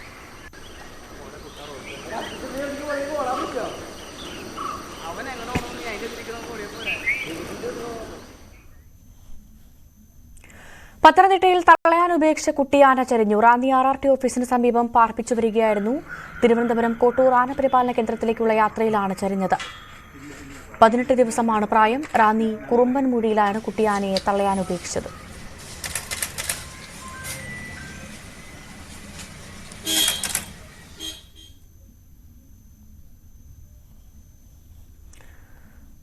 എറണാകുളം കമ്മട്ടിപ്പാടത്ത് മധ്യവയസ്കയെ ബലാത്സംഗത്തിനിരയാക്കിയ കേസിലെ പ്രതി അസം സ്വദേശി ഫിർദോസ് അലിയെ സംഭവസ്ഥലത്തെത്തിച്ച് തെളിവെടുത്തു പോലീസ്. ലഹരിക്കേസിൽ നേരത്തെ അറസ്റ്റിലായ പ്രതി ഏതാനും മാസങ്ങൾക്ക് മുൻപാണ് ജാമ്യത്തിലിറങ്ങിയത്. പ്രതിയുടൻ മജിസ്ട്രേറ്റിന് മുൻപിൽ ഹാജരാക്കും. മധ്യവയസ്ക അപകടനില തരണം ചെയ്തു. കൊച്ചി കമ്മട്ടിപ്പാടം റെയിൽവേ ട്രാക്കിന് സമീപത്തുള്ള ചതുപ്പ് നിലത്തിനരികിൽ വെച്ച് മധ്യവയസ്കയെ ക്രൂരമായി ബലാത്സംഗം ചെയ്ത കേസിലെ പ്രതി അസം സ്വദേശി ഫിർദോസ് അലിയെ പോലീസ് തെളിവെടുപ്പ് നടത്തി. സ്ഥലത്തെത്തിച്ച് തെളിവെടുത്തു. ഈ കൃത്യം നടത്തിയ വിവരം എല്ലാം തന്നെ വിശദമായി പോലീസിന് വിശദീകരിച്ച് നൽകുകയും ചെയ്തിട്ടുണ്ട്. നോർത്ത് റെയിൽവേ സ്റ്റേഷനിൽ ബുധനാഴ്ചയായിരുന്നു ഈ കേസിന് ആസ്പദമായ സംഭവം നടന്നത്. നോർത്ത് റെയിൽവേ സ്റ്റേഷനിലെ ക്ലോക്ക് റൂമിലെ ജീവനക്കാരിയാണ് ഈ മധ്യവയസ്ക. അവർ ജോലി കഴിഞ്ഞ് തിരിച്ച് വീട്ടിലേക്ക് പോകാൻ വേണ്ടി ആലുവയിലേക്ക് പോകേണ്ട ഒരു ആവശ്യമുണ്ടായിരുന്നു. ആ സമയത്താണ് ഒരു ഓട്ടോയിലെത്തിയ ഈ അസം സ്വദേശി യുവതിയെ ആലുവയിലേക്ക് കൊണ്ടാക്കാം, അതിനായി അടുത്തുള്ള മെട്രോ സ്റ്റേഷനിലേക്ക് കൊണ്ടാക്കാമെന്ന് വാഗ്ദാനം നൽകി ഇവർ ഓട്ടോയിൽ കയറി. ഓട്ടോയിൽ കയറുന്ന സമയത്ത് ഈ മധ്യവയസ്ക തന്റെ കുടുംബത്തെ പ്രാരാബ്ധത്തെക്കുറിച്ചും അല്ലെങ്കിൽ തന്റെ ജോലിയിലെ ഒരു പ്രതിസന്ധിയെക്കുറിച്ചും ഒക്കെ ഇയാളോട് പങ്കുവയ്ക്കുന്ന സാഹചര്യമുണ്ടായി. അങ്ങനെയാണ് ഇയാൾ അവരുമായിട്ടുള്ള ഒരു വിശ്വാസ്യത കൈവരിച്ചത്. അതിനുശേഷം ഇവർക്ക് പണം നൽകുകയും ചെയ്തു. ആവശ്യമുണ്ടെങ്കിൽ വിളിക്കുക എന്നൊക്കെ അറിയിച്ചിട്ടാണ് അവരെ ഈ നോർത്ത് റെയിൽവേ സ്റ്റേഷനിൽ നിന്നും അടുത്തുള്ള മെട്രോ സ്റ്റേഷനിലേക്ക് കൊണ്ടാക്കാമെന്ന് വാഗ്ദാനം നൽകി കൊണ്ടുവന്നത്. ഈ നോർത്ത് റെയിൽവേ സ്റ്റേഷനിൽ നിന്നും ഈ ഓട്ടോ ആ ട്രാക്കിന് അടുത്തേക്ക് നോർത്ത് റെയിൽവേ സ്റ്റേഷൻ കഴിഞ്ഞ് സൗത്തിലേക്ക് വരുന്ന വഴിക്ക് അവിടെ ഓട്ടോ ഇട്ട ശേഷം അവർ ഈ ട്രാക്ക് കടന്ന് ഇങ്ങോട്ടേക്ക് നടന്നു വന്നു. ഈ യുവതിക്ക് ഈ എറണാകുളം ജില്ലയിലെ അല്ലെങ്കിൽ ഈ സമീപ പ്രദേശങ്ങളുമായിട്ട് വലിയ ബന്ധമൊന്നും ഉണ്ടായിരുന്നില്ല. അതുകൊണ്ട് തന്നെ ഇയാളെ വിശ്വസിച്ച് അവർ കൂടെ വരികയായിരുന്നു. അതിനുശേഷം ഈ റെയിൽവേ ട്രാക്കിന്റെ സമീപത്ത് ഒരു ആളൊഴിഞ്ഞ പ്രദേശം നോക്കി ഈ യുവതിയെ അതായത് ഈ ചതുപ്പിലേക്ക് തള്ളിയിടുകയും അവരെ ബലാത്കാരം ചെയ്യുകയും ചെയ്തിട്ടുണ്ടായിരുന്നു. ഇവർ തടയാൻ ശ്രമിച്ചുവെങ്കിലും ഇയാൾ കൂട്ടാക്കിയില്ല, ക്രൂരമായി മർദ്ദിക്കുകയും ഒക്കെ ചെയ്തിരുന്നു. ഈ വീഴ്ചയിൽ അവരുടെ തലയ്ക്കടക്കം ക്ഷതമേൽക്കുകയും ശരീരത്തിലെ സ്വകാര്യ ഭാഗങ്ങളിലൊക്കെ ഗുരുതരമായിട്ടുള്ള മുറിവേൽക്കുകയും ചെയ്തിട്ടുണ്ടായിരുന്നു. അപ്പോൾ ഏകദേശം ഒരു 7 മണിയോടുകൂടിയായിരുന്നു ഈ സംഭവം ഉണ്ടായത്. അതിനുശേഷം ഈ പ്രതി ഓടി രക്ഷപ്പെടുന്ന ഒരു സാഹചര്യം ആയിരുന്നു. അതിനുശേഷം ഏകദേശം ഒരു 8:30-9 മണിയോട് കൂടിയാണ് ഈ റെയിൽവേ ട്രാക്കിന് സമീപത്തൂടെ നടന്നു പോയിരുന്ന 3 ചെറുപ്പക്കാരാണ് ഈ യുവതിയുടെ ഒരു ശബ്ദം കേൾക്കുന്നത്. അവിടെ എന്തോ ഒരു ശബ്ദം കേട്ട് ഇവർ നോക്കിയപ്പോഴായിരുന്നു ഈ യുവതി ഗുരുതരമായി പരിക്കേറ്റ നിലയിൽ അവിടെ കിടക്കുന്നത് കണ്ടത്. അതിനുശേഷം പോലീസിനെ വിവരം അറിയിച്ചു. പോലീസെത്തി ഈ യുവതിയെ ആദ്യം ഏറ്റവും അടുത്തുള്ള ജനറൽ ആശുപത്രിയിലേക്ക് കൊണ്ടുപോയി അവിടെ ഒരു പ്രാഥമിക ചികിത്സ നൽകിയ ശേഷമാണ് കളമശ്ശേരിയിലെ മെഡിക്കൽ കോളേജിലേക്ക് കൊണ്ടുപോയത്. കളമശ്ശേരി മെഡിക്കൽ കോളേജിലുള്ള ചികിത്സയിലായിരുന്നു കഴിഞ്ഞ ദിവസങ്ങളിലായി. എന്തായാലും യുവതിയുടെ നില മെച്ചപ്പെട്ടിട്ടുണ്ട്. അവരുടെ ആരോഗ്യ ഗുരുതരമായിട്ടുള്ള ഒരു സ്ഥിതി അവർ തരണം ചെയ്തിട്ടുണ്ട്. ഈ പ്രതി ഈ അസം സ്വദേശി ഒരു ലഹരി ഇടപാടുമായി ബന്ധപ്പെട്ട ഒരു കേസിൽ പ്രതിയായിരുന്നു. അതിനുശേഷം ജാമ്യത്തിലിറങ്ങുകയൊക്കെ ചെയ്തിട്ടുണ്ടായിരുന്നു. അതിനിടയിൽ ജാമ്യത്തിലിറങ്ങിയതിനിടയിലാണ് ഇത്തരത്തിലൊരു ബലാത്സംഗ കേസിൽ കൂടി പ്രതിയാകുന്നത്. വളരെ കുറച്ച് നാളുകളായി കേരളത്തിലുണ്ടായിരുന്നു. കേരളത്തിൽ ചെറിയ ചെറിയ ജോലികളൊക്കെ ചെയ്തു വന്നിരിക്കുന്ന ഒരു വ്യക്തിയായിരുന്നു. എന്തായാലും ഈ കൃത്യം നടത്തിയ രീതിയെല്ലാം പ്രതി പോലീസിന് വിവരിച്ചു നൽകിയിട്ടുണ്ട്. ഇന്ന് വൈകിട്ട് 4 മണിയോടുകൂടി പ്രതിയെ മജിസ്ട്രേറ്റിന് മുന്നിൽ ഹാജരാക്കും. അതിനുശേഷം റിമാൻഡിലേക്ക് വിടാനാണ് സാധ്യത. എന്തായാലും വളരെ ഞെട്ടലോടെയാണ് ഈ ഒരു വാർത്ത കേട്ടത്. മധ്യവയസ്കയെ അതിക്രൂരമായാണ് ഈ അസം സ്വദേശി ഫിർദോസ് അലി ബലാത്സംഗം ചെയ്തത്. ക്യാമറാമാൻ ഷാഫിയോടൊപ്പം നവമി ദിനേശ്, ന്യൂസ് 18 കൊച്ചി. വണ്ടിപ്പെരിയാർ കേസിൽ സിബിഐ അന്വേഷണം ആവശ്യപ്പെട്ട് ഹൈക്കോടതിയെ സമീപിക്കുമെന്ന് KPCC പ്രസിഡന്റ് കെ സുധാകരൻ. പ്രതി കുറ്റം സമ്മതിച്ചിട്ടും ശിക്ഷ വിധിക്കാത്തത് ആശ്ചര്യമാണ്. കുട്ടിയുടെ കുടുംബത്തിന് ആവശ്യമായ നിയമസഹായം നൽകും. ഇടതു സർക്കാരിന്റെ ഒരു ഏജൻസിയും അന്വേഷിച്ചാൽ ശരിയാവില്ല. അതിനാൽ പുതിയ അന്വേഷണ ഏജൻസി വേണമെന്നും സുധാകരൻ പറഞ്ഞു. വണ്ടിപ്പെരിയാറിൽ 6 വയസ്സുകാരുടെ വീട് സന്ദർശിക്കുകയായിരുന്നു അദ്ദേഹം. ഇവിടെ വന്നിരിക്കുന്ന ഏറ്റവും വലിയ ദുരന്തം, പ്രതി കുറ്റം സമ്മതിച്ചിട്ട് പോലും ശിക്ഷ വിധിച്ചില്ല കോടതി എന്നത് ആശങ്കാജനകമായ ഒരു വസ്തുതയാണ്. ഈ ചെറുപ്പക്കാരന്റെ രാഷ്ട്രീയ സ്വാധീനം, അതിലൂടെ പോലീസ് നടത്തിയ അഭ്യാസം, ഈ കേസ് ഈ രീതിയിലൊക്കെ പോയത് തികഞ്ഞ രാഷ്ട്രീയ പശ്ചാത്തലത്തിലാണ് എന്നത് വ്യക്തമാണ്. തീർത്തും ഭരണകക്ഷിയുടെ സ്വാധീനത്തിന്റെ മുൻപിൽ കോടതി പോലും കീഴടങ്ങിയോ എന്ന് സംശയിക്കുന്ന ആശങ്കാജനകമായ ഒരു വസ്തുതയാണ് ഈ കേസിൽ പഠിക്കുമ്പോൾ നമുക്ക് മനസ്സിലാവുന്നത്. തെക്കൻ കേരളത്തിൽ അതിശക്തമായ മഴയ്ക്ക് സാധ്യത. തിരുവനന്തപുരം, കൊല്ലം, പത്തനംതിട്ട ജില്ലകളിൽ ഓറഞ്ച് അലർട്ടാണ്. ശ്രീലങ്കൻ തീരത്തോട് ചേർന്ന് ചക്രവാത ചുഴി നിലനിൽക്കുന്നതിന്റെ സ്വാധീന ഫലമായാണ് മഴ. കേരള, ലക്ഷദ്വീപ് തീരങ്ങളിൽ മത്സ്യബന്ധനത്തിന് വിലക്ക് ഏർപ്പെടുത്തിയിട്ടുണ്ട്.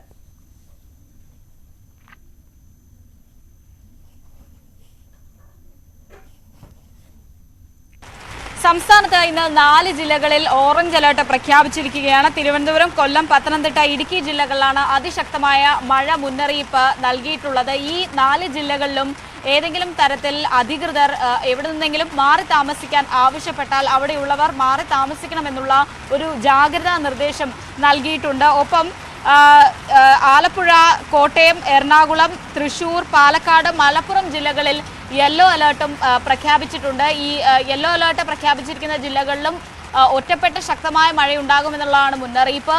അലേർട്ടുകൾ ഉള്ള ജില്ലകളിൽ ഉച്ചയ്ക്ക് ശേഷം മലയോര മേഖലകളിൽ ശക്തമായ മഴ ഉണ്ടാകും, അല്ലെങ്കിൽ മഴ കനക്കും എന്നുള്ള ഒരു ജാഗ്രതാ നിർദ്ദേശം കൂടി വരുന്നുണ്ട്. തെക്കു പടിഞ്ഞാറൻ ബംഗാൾ ഉൾക്കടലിൽ തെക്കൻ ശ്രീലങ്കൻ തീരത്തോട് ചേർന്ന ഒരു ചക്രവാത ചുഴി നിലനിൽക്കുന്നുണ്ട്. ഇതിന്റെ സ്വാധീന ഫലമായാണ് ഇപ്പോൾ സംസ്ഥാനത്ത് മഴ കനക്കുന്നത്. പ്രത്യേകിച്ച് ഈ മലയോര മേഖലകളിലടക്കം ജാഗ്രതാ നിർദ്ദേശവും നൽകിയിട്ടുണ്ട്. കേരള തീരത്തും ലക്ഷദ്വീപ് തീരത്തും മത്സ്യബന്ധനത്തിന് വിലക്ക് ഏർപ്പെടുത്തുന്ന ഒരു സാഹചര്യവുമുണ്ട്. ഈ ഓറഞ്ച് അലർട്ട് പ്രഖ്യാപിച്ചിരിക്കുന്ന ജില്ലകളിൽ നദികൾ മുറിച്ചു കടക്കാനോ ജലാശയങ്ങളിൽ വിനോദസഞ്ചാരത്തിന് പോകാനോ പാടില്ല എന്നുള്ള കർശന നിർദ്ദേശവും നൽകിയിട്ടുണ്ട്. എന്തായാലും അടുത്ത 2 ദിവസം കൂടി സംസ്ഥാനത്ത് ശക്തമായ മഴ തുടരും എന്നുള്ളതാണ് കേന്ദ്ര കാലാവസ്ഥാ വകുപ്പ് നൽകുന്ന മുന്നറിയിപ്പ്. ഇനി ശബരിമല വാർത്തകൾ നോക്കാം. ശബരിമലയിൽ തിരക്ക് തുടരുന്നു.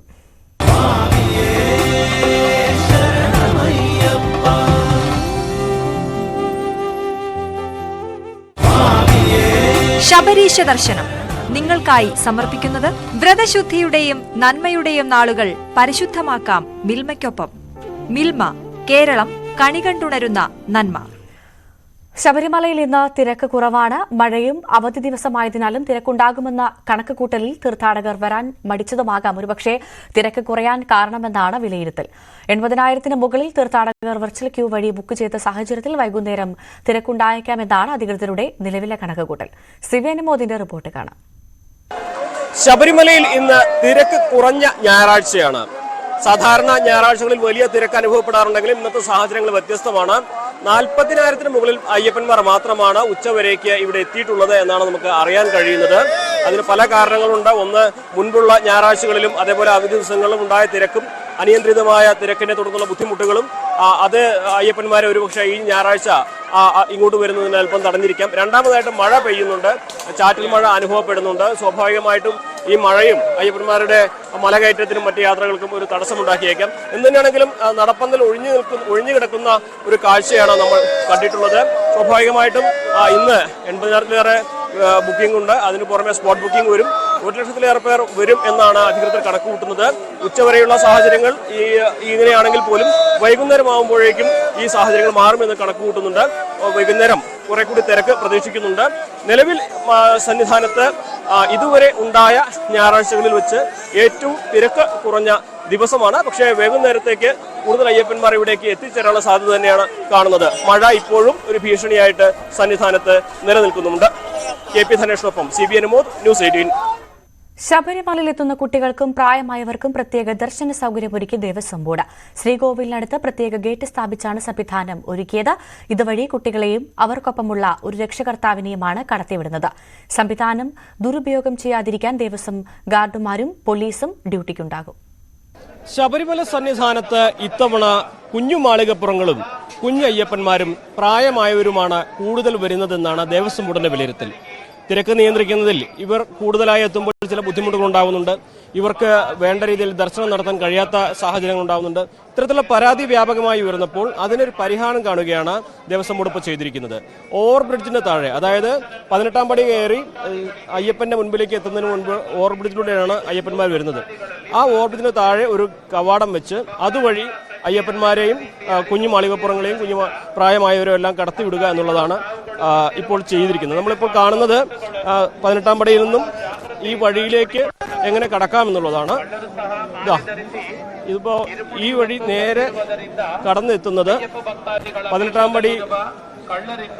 പടിയിൽ സേവനം അനുഷ്ഠിക്കുന്ന പോലീസ് അയ്യപ്പന്മാർ വിശ്രമിക്കുന്ന ഇടമാണ്.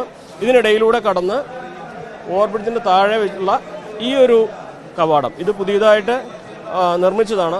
ഇതുവഴി അയ്യപ്പന്മാരെ കടത്തിവിട്ട് ശ്രീകോവിലിന്റെ മുൻപിലുള്ള റോയിലേക്ക് അവരെ പ്രവേശിപ്പിക്കുകയാണ് ചെയ്യുന്നത്. ഇങ്ങനെ ചെയ്യുമ്പോൾ സ്വാഭാവികമായിട്ടും കുട്ടികൾക്ക് ഏറ്റവും മുൻപിൽ നിന്ന് തന്നെ തൊഴാനുള്ള ഒരു സാഹചര്യം ഉണ്ടാകും.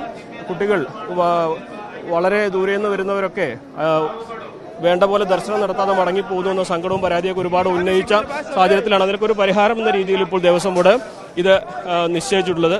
ഇന്ന് രാവിലെ ക്ഷേത്രം ദേവസ്വം ബോർഡ് പ്രസിഡന്റ് PS പ്രശാന്തും അതുപോലെ തന്നെ പോലീസിന്റെ ചുമതലയുള്ള K സുദർശന്റെയും സാന്നിധ്യത്തിലാണ് ഈ ഗേറ്റ് തുറന്നത്. ഗേറ്റ് തുറന്നതുകൊണ്ട് അതിനുശേഷം അവർ പറഞ്ഞത് ഒന്ന് കേൾക്കാം. നമ്മുടെ നടപ്പന്തലിൽ നേരത്തെ തന്നെ ഒരു 9ാമത്തെ ക്യൂ ആയി ഒരുക്കിയിട്ടുണ്ട്, റോയായി ഒരുക്കിയിട്ടുണ്ട്. പക്ഷേ അതിന് ഇപ്പുറത്തേക്ക് ഒരു സൗകര്യം ഉണ്ടായിരുന്നില്ല. അപ്പോൾ 18-ാം പടി കയറി വരുന്ന ഭക്തരെ പോലീസ് വളരെ നന്നായി കെയർ ചെയ്ത് അവരെ കുട്ടികളെ അമ്മമാരെയും മാറ്റി ഇങ്ങോട്ടേക്കൊരു പ്രത്യേക സൗകര്യം ഇപ്പുറത്തെ ഗേറ്റ് വഴി ഭഗവാന്റെ മുന്നിൽ കൂടി ദർശനം നടത്തുക എന്നുള്ളതാണ് ഈ സൗകര്യം കൊണ്ട് ഉദ്ദേശിക്കുന്നത്. അതിനൊരു പ്രയോജനം കിട്ടുമെന്നാണ് വിചാരിക്കുന്നത്. പോലീസ് അത് കൃത്യമായി കയറി പ്രായമായിട്ടുള്ള അമ്മമാരെയും കുട്ടികളെയും അവരെ അവർക്ക് ദർശനത്തിന് വേണ്ടിയിട്ടുള്ള സൗകര്യം ഒരുക്കി കൊടുക്കുന്നതിന് വേണ്ടി ആ കയറി വരുന്ന സമയത്ത് തന്നെ പറ്റാവുന്ന ആളുകളെ സെഗ്രിഗേറ്റ് ചെയ്ത് ഈ സ്പെഷ്യൽ ക്യൂയിലൂടെ കടത്തിവിട്ട് അവർക്ക് വേണ്ട സുരക്ഷിതമായിട്ടുള്ള ഒരു ദർശനം ഒരുക്കുന്നതിന് വേണ്ടിയാണ് ഈ സംവിധാനം ഏർപ്പെടുത്തിയിട്ടുള്ളത്. ഇത്തരത്തിൽ അയ്യപ്പന്മാരെയും ായിട്ടുള്ള കുഞ്ഞുമാളികപ്പുറങ്ങളുമായിട്ടുള്ള അയ്യപ്പന്മാർ ഇതുവഴി വരിക, താല്പര്യമുള്ളവർക്ക് ഇതുവഴി വരാം എന്നാണ് പറയുന്നത്. ഒരുപക്ഷെ ഇതിൽ മറ്റൊരു പ്രശ്നമുള്ളത്, ഒരു ഗ്രൂപ്പായിട്ട് വരുമ്പോൾ അതിൽ എത്ര പേർക്ക് ഇങ്ങനെ മാറി നിന്ന് ദർശനം നടത്താൻ കഴിയും, അതിനുശേഷം എന്നുള്ള ചോദ്യങ്ങളൊക്കെ ഉയരുന്നുണ്ട്. മാത്രമല്ല ഇങ്ങനെ വരി നിന്ന് വരുന്നവരുടെ ഇടയിലേക്ക് പ്രത്യേക റോ വഴി ഇതുവഴി ആളുകളെ പ്രവേശിപ്പിക്കുമ്പോൾ അത് വീണ്ടും ബുദ്ധിമുട്ടുണ്ടാക്കുമോ എന്ന ചോദ്യമൊക്കെ ഉയരുന്നുണ്ട്. എന്നിരുന്നാലും ഇതൊരു പുതിയ സംവിധാനം അവിടെ തുടങ്ങുകയാണ്. അതുകൊണ്ട് തന്നെ ഇതിന്റെ ഗുണവും ദോഷവും ഒക്കെ നമുക്ക് വരും മണിക്കൂറുകൾ മാത്രമാണ് വ്യക്തമാവുക. ഈ കൂടുതൽ സുഗമമായിട്ട് ചെറിയ കുട്ടികൾക്കും പ്രായമായവർക്കും ദർശനം നടത്താനുള്ള സൗകര്യം ഒരുക്കുകയാണ് ഇതിലൂടെ ചെയ്യുന്നതെന്നാണ് ദേവസ്വം ബോർഡ് വ്യക്തമാക്കുന്നത്. KP ധനേഷിനൊപ്പം CBN മോദ്, ന്യൂസ് 18. മറ്റു വാർത്തകൾ നോക്കാം. എറണാകുളം അങ്കമാലി അതിരൂപതയിലെ കുർബാന തർക്കത്തിൽ മാർപ്പാപ്പയുടെ അന്ത്യശാസനം നടപ്പാക്കാൻ ഇനി ഒരാഴ്ച മാത്രമാണ് ബാക്കിയുള്ളത്. ഡിസംബർ 25 മുതൽ ഏകീകൃത കുർബാന നടപ്പാക്കണമെന്ന ഉത്തരവ് ഉണ്ടെങ്കിലും വിമതർ പഴയ നിലപാടിൽ തന്നെയാണ്. അതേസമയം ഏകീകൃത കുർബാന 25 മുതൽ അർപ്പിച്ചില്ല എങ്കിൽ കടുത്ത നടപടി സ്വീകരിക്കുമെന്നാണ് സൂചന. വത്തിക്കാൻ പ്രതിനിധി ആർച്ച് ബിഷപ്പ് സിറിൽ വാസിൽ വിമത വൈദികരുമായി ഈ ദിവസങ്ങളിൽ കൂടിക്കാഴ്ച നടത്തിയിരുന്നു.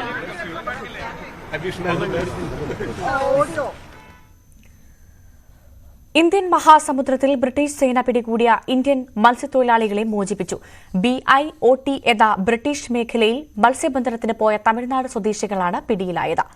വിവരങ്ങളുമായി VV വിനോദ് ചേരുന്നുണ്ട്. വിനോദ്, കഴിഞ്ഞ ദിവസമാണ് ഇവരെ പിടികൂടിയത്, ഇപ്പോൾ മോചിപ്പിച്ചു എന്ന് മനസ്സിലാക്കുന്നു.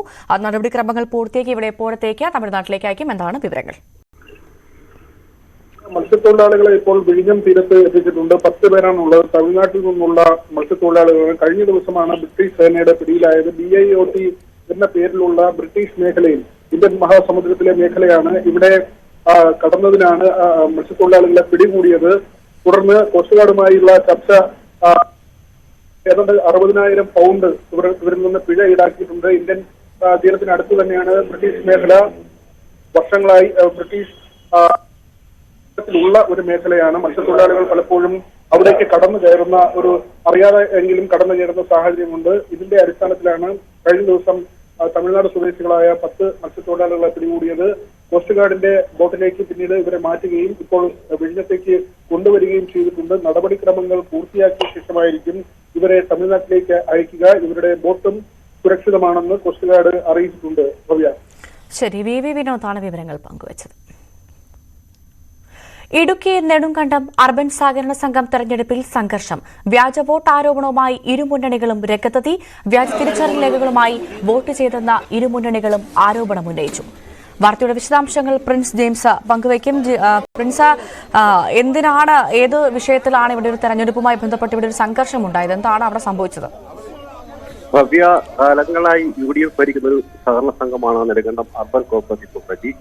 കേരള കോൺഗ്രസ് എമ്മിന്റെ മുന്നണി മാറ്റത്തോടെയാണ് ഇവിടെ ഒരു തെരഞ്ഞെടുപ്പിന് കളമിറങ്ങുകയും ഇരു മുന്നണികളും തമ്മിൽ ഈ തെരഞ്ഞെടുപ്പോടനുബന്ധിച്ച് സ്ഥാനാർത്ഥികളെ നിർത്തുകയും തെരഞ്ഞെടുപ്പ് രംഗത്തേക്ക് എത്തുകയും ചെയ്തത്. എന്നാൽ ഇന്ന് പുലർച്ചെ തെരഞ്ഞെടുപ്പ് ആരംഭിച്ചപ്പോൾ മുതൽ ഈ മുന്നണികളും ഇത്തരത്തിൽ തെരഞ്ഞെടുപ്പ് അട്ടിമറിക്കാനുള്ള ശ്രമം നടത്തുന്നതായ ആരോപണം ഉന്നയിക്കുകയായിരുന്നു. ഇടതുപക്ഷവും UDFും സമാനമായ ആരോപണം ഉന്നയിച്ചു. വ്യാജ വോട്ടുകൾ കൊണ്ട് വ്യാജ തിരിച്ചറിയൽ രേഖകൾ ഉപയോഗിച്ച് വോട്ട് ചെയ്യുകയും അങ്ങനെ തെരഞ്ഞെടുപ്പ് അട്ടിമറിക്കാൻ ശ്രമം നടത്തുകയുമാണെന്നാണ് ഇരു മുന്നണികളും ആരംഭിച്ചത്. ഇത് നേരിയ തോതിൽ സംഘർഷത്തിലേക്ക് കലാശിക്കുകയും തുടർന്ന് ഇടതുപക്ഷം തെരഞ്ഞെടുപ്പ് ബഹിഷ്കരിക്കുന്നതായി പ്രഖ്യാപിച്ച് ഇവിടുന്ന് പ്രകടനമായി ടൗണിലൂടെ പ്രകടനം നടത്തുകയായിരുന്നു. തുടർന്ന് തിരഞ്ഞെടുപ്പ് തുടരുകയാണ്. എന്നാൽ തെരഞ്ഞെടുപ്പ് ബഹിഷ്കരിച്ചതായാണ് ഇടതുപക്ഷം ഇപ്പോൾ പ്രഖ്യാപിച്ചിരിക്കുന്നത്. ഭവ്യ. ശരി, പ്രിൻസ് ജെയിംസ് ആണ് വാർത്തയുടെ വിവരങ്ങൾ പങ്കുവച്ചത്. ഗാസയിൽ യുദ്ധം തുടരുന്ന ഇസ്രായേലിന്റെ പ്രധാന ആവശ്യങ്ങളിലൊന്ന് ഹമാസ് ബന്ദികളാക്കിയവരെ മോചിപ്പിക്കുക എന്നതായിരുന്നു. എന്നാൽ അവരിൽ 3 പേർ അബദ്ധത്തിൽ സ്വന്തം സൈന്യത്തിന്റെ വെടിയേറ്റ് മരിച്ചത് ഇസ്രായേലിനെ സംബന്ധിച്ച് വെല്ലുവിളിയാവുകയാണ്. അതിനിടെ വെടിനിർത്തൽ ആവശ്യം മുൻനിർത്തി ഇസ്രായേലിൽ നേരിട്ടെത്തിയ US സുരക്ഷാ ഉപദേഷ്ടാവ് ജേക്ക് സള്ളിവന്റെ ശ്രമം വിഫലമായി. ഹമാസുകാർ തദ്ദേശീയരുടെ വേഷത്തിൽ യുദ്ധം ചെയ്യുന്നതും ഇസ്രായേലിന് കനത്ത പ്രതിസന്ധിയാണ് ഉണ്ടാക്കുന്നത്. ഒടുവിൽ ഗാസയിൽ ഇസ്രയേലിനും കയ്യബദ്ധം പറ്റിയ വാർത്തകളാണ് പുറത്തുവരുന്നത്. ഇസ്രയേൽ സൈന്യത്തിന്റെ വെടിവയ്പിൽ ഹമാസ് ബന്ദികളായി പിടിച്ചുകൊണ്ടുപോയ 3 ഇസ്രയേലികളും കൊല്ലപ്പെട്ടതായി സ്ഥിരീകരണം വന്നിരിക്കുന്നു. ഹമാസുമായുള്ള സൈന്യത്തിന്റെ ഏറ്റുമുട്ടലിലാണ് 3 ബന്ദികളുടെ ജീവൻ നഷ്ടപ്പെട്ടതെന്നാണ് ഇസ്രയേലിന്റെ സ്ഥിരീകരണം. എന്താണ് ഇങ്ങനെ സംഭവിക്കാൻ കാരണമെന്ന് അന്വേഷിച്ചു വരികയാണെന്നാണ് സൈനിക വക്താവ് പറയുന്നത്. 3 ബന്ദികളുടെ ജീവൻ ഹമാസിന്റെ കയ്യിൽ അപകടത്തിലാണെന്നറിഞ്ഞ് അവരെ മോചിപ്പിക്കാൻ ശ്രമിച്ചെന്നും അതിനിടയിലാണ് ഏറ്റുമുട്ടൽ ഉണ്ടായതെന്നുമാണ് സൈന്യത്തിന്റെ വിശദീകരണം. കിബുത്സിൽ നിന്ന് ഹമാസ് ബന്ദിയായി പിടിച്ചുകൊണ്ടുപോയ Yotam Haim, Samer Talalka, Alon Shamriz എന്നിവരാണ് കൊല്ലപ്പെട്ടത്.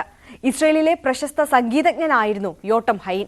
സമീർ മോട്ടോർ സൈക്ലിസ്റ്റും റൈഡറുമാണ്. ബാസ്കറ്റ്ബോൾ താരമായിരുന്നു അലോൺ. ഇവർ കൊല്ലപ്പെട്ടെന്ന് സ്ഥിരീകരിച്ചതോടെ സൈന്യത്തിനെതിരെ ഇവരുടെ കുടുംബം രംഗത്തെത്തിയിട്ടുണ്ട്. സുതാര്യമായ അന്വേഷണം വേണമെന്ന് അവർ ആവശ്യപ്പെട്ടു. അതേസമയം 3 പേരുടെയും മരണത്തിൽ ഇസ്രയേലി പ്രധാനമന്ത്രി ബെഞ്ചമിൻ നെതന്യാഹു അനുശോചനം അർപ്പിച്ചു. ഒരാഴ്ച നീണ്ട വെടിനിർത്തലിനിടെ വനിതകളും കുട്ടികളും വിദേശികളുമായ 100 ബന്ദികളെ ഹമാസ് മോചിപ്പിച്ചിരുന്നു. ആകെ 240 ബന്ദികളെയാണ് ഹമാസ് ഗാസയിലേക്ക് കൊണ്ടുപോയത്. ഇവരിൽ ചിലർ കൊല്ലപ്പെട്ടതായി നേരത്തെ തന്നെ ഹമാസ് അറിയിച്ചിരുന്നു. ഇപ്പോഴും 100-ലേറെ പേർ ബന്ദികളായി ഹമാസിന്റെ തടങ്കലിലുണ്ട്. ഇസ്രയേൽ കരയുദ്ധം കനപ്പിച്ചതോടെ സാധാരണക്കാരുടെ വേഷത്തിലാണ് ഹമാസ് ഭീകരർ ഇസ്രയേൽ സൈന്യത്തിനെതിരെ യുദ്ധം ചെയ്യുന്നത്. ഇതോടെ ഇസ്രയേലി സൈന്യത്തിനും കനത്ത ആൾനാശം ഉണ്ടാകുന്നതായാണ് റിപ്പോർട്ട്. ഗാസയിൽ മരണസംഖ്യ 19,000 കടന്നിട്ടുമുണ്ട്. അതിലേറെ പേർ ഇസ്രയേലി ആക്രമണങ്ങളിൽ തകർന്ന കെട്ടിടങ്ങളുടെ അവശിഷ്ടങ്ങൾക്കിടയിൽ പെട്ടുമരിച്ചതായും അനൌദ്യോഗിക കണക്കുകളുണ്ട്. കരയുദ്ധം കനക്കുകയാണ് ഗാസയിലെന്നാണ് രാജ്യാന്തര മാധ്യമങ്ങൾ റിപ്പോർട്ട് ചെയ്യുന്നത്. എന്തായാലും ഹമാസിനെ ഇല്ലാതാക്കാതെ ഈ യുദ്ധത്തിന് അവസാനമില്ലെന്ന് ഇസ്രയേലി പ്രതിരോധ മന്ത്രി യോവാവ് ഗലന്റ് വ്യക്തമാക്കിയിട്ടുണ്ട്. US national security adviser Jake സള്ളിവനുമായുള്ള കൂടിക്കാഴ്ചയിലാണ് ഇസ്രയേൽ നിലപാട് വ്യക്തമാക്കിയത്. അമേരിക്കൻ പ്രസിഡന്റ് ജോ ബൈഡന്റെ പ്രത്യേക ദൂതനായാണ് യോവാവ് ഗലന്റ് ഇസ്രയേലിലെത്തി നെതന്യാഹുവിനെ കണ്ടത്. ഇപ്പോഴത്തെ സാഹചര്യം നാൾക്കുനാൾ മോശമാവുകയാണെന്നും ഇങ്ങനെ പോയാൽ ഗാസയിൽ ആരും അവശേഷിക്കാത്ത സാഹചര്യം ഉണ്ടാകുമെന്നുമുള്ള മുന്നറിയിപ്പുമായി പലസ്തീൻ പ്രധാനമന്ത്രി മുഹമ്മദ് സ്റ്റെഹേഗ് രംഗത്തെത്തി. അമേരിക്ക ഇപ്പോൾ ഇടപെടണമെന്നും ഈ കൂട്ടക്കുരുതിക്ക് പരിഹാരം കാണണമെന്നുമാണ് പലസ്തീൻ പ്രധാനമന്ത്രിയുടെ ആവശ്യം. റമല്ലയിൽ Palestine president Mahmoud Abbas US പ്രതിനിധി ജേക്ക് സള്ളിവനെ കാണുന്നതിന് മുന്നോടിയായാണ് പ്രധാനമന്ത്രിയുടെ പ്രസ്താവന വന്നത്. ഗാസയിൽ പലസ്തീൻ സുരക്ഷാ ഉദ്യോഗസ്ഥരെ തദ്ദേശീയരുടെ സുരക്ഷ ഉറപ്പാക്കാൻ നിയോഗിക്കുന്നതിനെക്കുറിച്ച് അമേരിക്ക ആലോചിക്കുന്നുണ്ട്. ഗാസയുടെ നിയന്ത്രണം 2007 ഹമാസ് പിടിച്ചെടുക്കും മുമ്പ് ഇവിടെ സുരക്ഷാ ചുമതലയിൽ ഉണ്ടായിരുന്നവരെ ഇതിനായി നിയോഗിക്കുന്നതിനെക്കുറിച്ച് മഹ്മൂദ് അബ്ബാസുമായി ജേക്ക് സള്ളിവൻ ചർച്ച നടത്തിയേക്കും. നിലവിലെ യുദ്ധം ഗാസയിലെ 80% സാധാരണക്കാരെയും ഭവനരഹിതരാക്കി എന്നതിന്റെ കണക്കിന്റെ അടിസ്ഥാനത്തിലാണ് ഇത്തരത്തിലെ നീക്കം. എന്നാൽ ഇപ്പോഴൊന്നും യുദ്ധം തീരില്ലെന്ന കണക്കുകൂട്ടലിൽ തന്നെയാണ് ഇസ്രായേൽ. ഗാസയിലെ താവളങ്ങൾ ഹമാസ് പതിറ്റാണ്ടുകൾ മുമ്പ് തയ്യാറാക്കിയതാണെന്നും അവയെല്ലാം തകർക്കാൻ ഇനിയും സമയം വേണ്ടിവരുമെന്നുമാണ് യോവാവ് ഗലന്റ് പറയുന്നത്. യുദ്ധത്തിന്റെ വീര്യം കുറയ്ക്കാനും നെതന്യാഹു തയ്യാറല്ല. യുദ്ധം എത്ര കാലം നീളുമെന്ന ചോദ്യത്തിനും ഇസ്രയേൽ ഉത്തരം നൽകുന്നില്ല. ഇങ്ങനെ യുദ്ധം തുടർന്നാൽ പലസ്തീനികളുടെ പിന്തുണയും ഹമാസിന് നഷ്ടമാകുമെന്നും ഇസ്രയേൽ കണക്കുകൂട്ടുന്നു. അത്രമാത്രം വലിയ കെടുതികളാണ് യുദ്ധം മൂലം പലസ്തീനികൾ നേരിടുന്നത്. എന്നാൽ ഇത് തെറ്റാണെന്നാണ് ചില സർവേകൾ ചൂണ്ടിക്കാട്ടുന്നത്. വെസ്റ്റ് ബാങ്കിൽ Palestine centre for policy survey and research നടത്തിയ സർവേയിൽ 44% പലസ്തീനികളും ഹമാസിനെ പിന്തുണയ്ക്കുന്നവരാണെന്ന് വ്യക്തമായിരിക്കുന്നു. സെപ്റ്റംബറിൽ ഇതേ സർവേയിൽ 32% പലസ്തീനികൾ മാത്രമാണ് ഹമാസിനെ അനുകൂലിച്ചിരുന്നത്. ഇത് കാണിക്കുന്നത് ഇസ്രയേലിന്റെ കണക്കുകൂട്ടലുകൾ പാളിപ്പോകുമോ എന്നാണെന്നും രാജ്യാന്തര മാധ്യമങ്ങൾ നിരീക്ഷിക്കുന്നു. ഇസ്രയേലിൽ ഗാസ ഹമാസ് വിരുദ്ധ വികാരം ശക്തിപ്പെടുന്നുണ്ടെന്നും റിപ്പോർട്ടുണ്ട്. യുദ്ധത്തിന് കാരണമായ ഒക്ടോബർ 7 ഹമാസ് മിന്നലാക്രമണം ഇനി ഉണ്ടാകാതിരിക്കണമെങ്കിൽ ഈ യുദ്ധത്തിൽ ഹമാസ് പൂർണ്ണമായി ഇല്ലാതാക്കണമെന്ന് പറയുന്നവരാണ് ഭൂരിഭാഗം ഇസ്രയേലികളും. എന്തായാലും യുദ്ധം ഉടനെ ഒന്നും തീരില്ല എന്നുറപ്പാണ്. അതിന്റെ സൂചനയായാണ് അമേരിക്ക നൽകിയ മുന്നറിയിപ്പ് പോലും അവഗണിച്ച് മുന്നേറാനുള്ള ഇസ്രയേലിന്റെ കടുത്ത നിലപാട്. വാർത്തയിലേക്ക് വരാം. എറണാകുളം പനമ്പുകാട് സുബ്രഹ്മണ്യ ക്ഷേത്രത്തിലെ ഉത്സവത്തിനിടെ ആന ഇടഞ്ഞു. വേണാട് ആദികേശവൻ എന്ന ആനയാണ് ഇടഞ്ഞത്.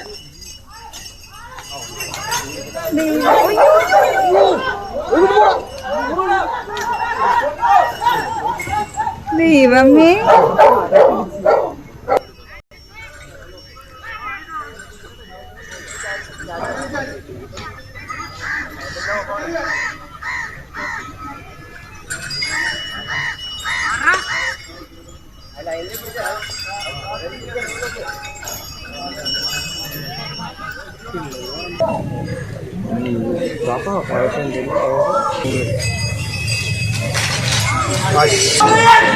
ഇയാള് പേടിച്ചിട്ട് ചെയ്യാൻ പറ്റിയ പണിയല്ലല്ലേ.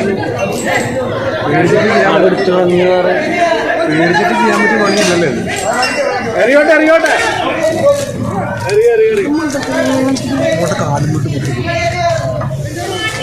കാലിലോട്ട് നിങ്ങളൊക്കെ പിന്നെ പ്രസിഡന്റായിട്ടൊക്കെ ഒരു ബോധം വേണ്ട ഒരു പരിപാടി നടത്തുമ്പോഴത്തേക്കും നിങ്ങളെന്തെങ്കിലും വിഷയം ഉണ്ടെങ്കിൽ വിളിക്കൂലേ? ഞങ്ങൾ ആൾവീട്ടിൽ എന്ത് ചെയ്യും?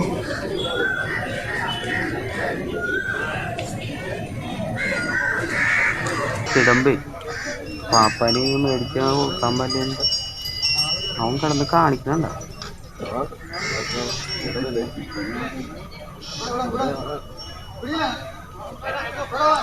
നവമി ദിനേശ് വാർത്തയുടെ വിവരങ്ങൾ പങ്കുവയ്ക്കും. നവമി, എപ്പോഴായിരുന്നു സംഭവം? ചുറ്റും ആളുകളൊക്കെ കാണുന്നുണ്ട്. ആർക്കും പരിക്കൊന്നുമില്ലല്ലോ അല്ലേ? ഭവ്യ, രാവിലെയായിരുന്നു വല്ലാർപാടം പനമ്പുകാട് ക്ഷേത്രത്തിൽ ആനയിടഞ്ഞത്. ഇന്ന് ഉത്സവത്തിന്റെ അവസാനത്തെ ദിവസമായിരുന്നു. അതിനിടയിലാണ് ഇത്തരത്തിൽ ആദികേശവൻ എന്ന തിരുവനന്തപുരം സ്വദേശിയുടെ ഉടമസ്ഥതയിലുള്ള ആന ഇടഞ്ഞത്. അവിടെ സമീപ പ്രദേശത്ത് ഒരു പരിഭ്രാന്തി സൃഷ്ടിച്ചിട്ടുണ്ടായിരുന്നു. ഉത്സവത്തിന് നല്ല തിരക്കുകൾ ഉണ്ടായിരുന്നു. ക്ഷേത്രത്തിന്റെ ഉള്ളിൽ നിന്നും ഇത്തരത്തിൽ ഇടഞ്ഞ ആന റോഡിലേക്ക് ഓടുകയായിരുന്നു.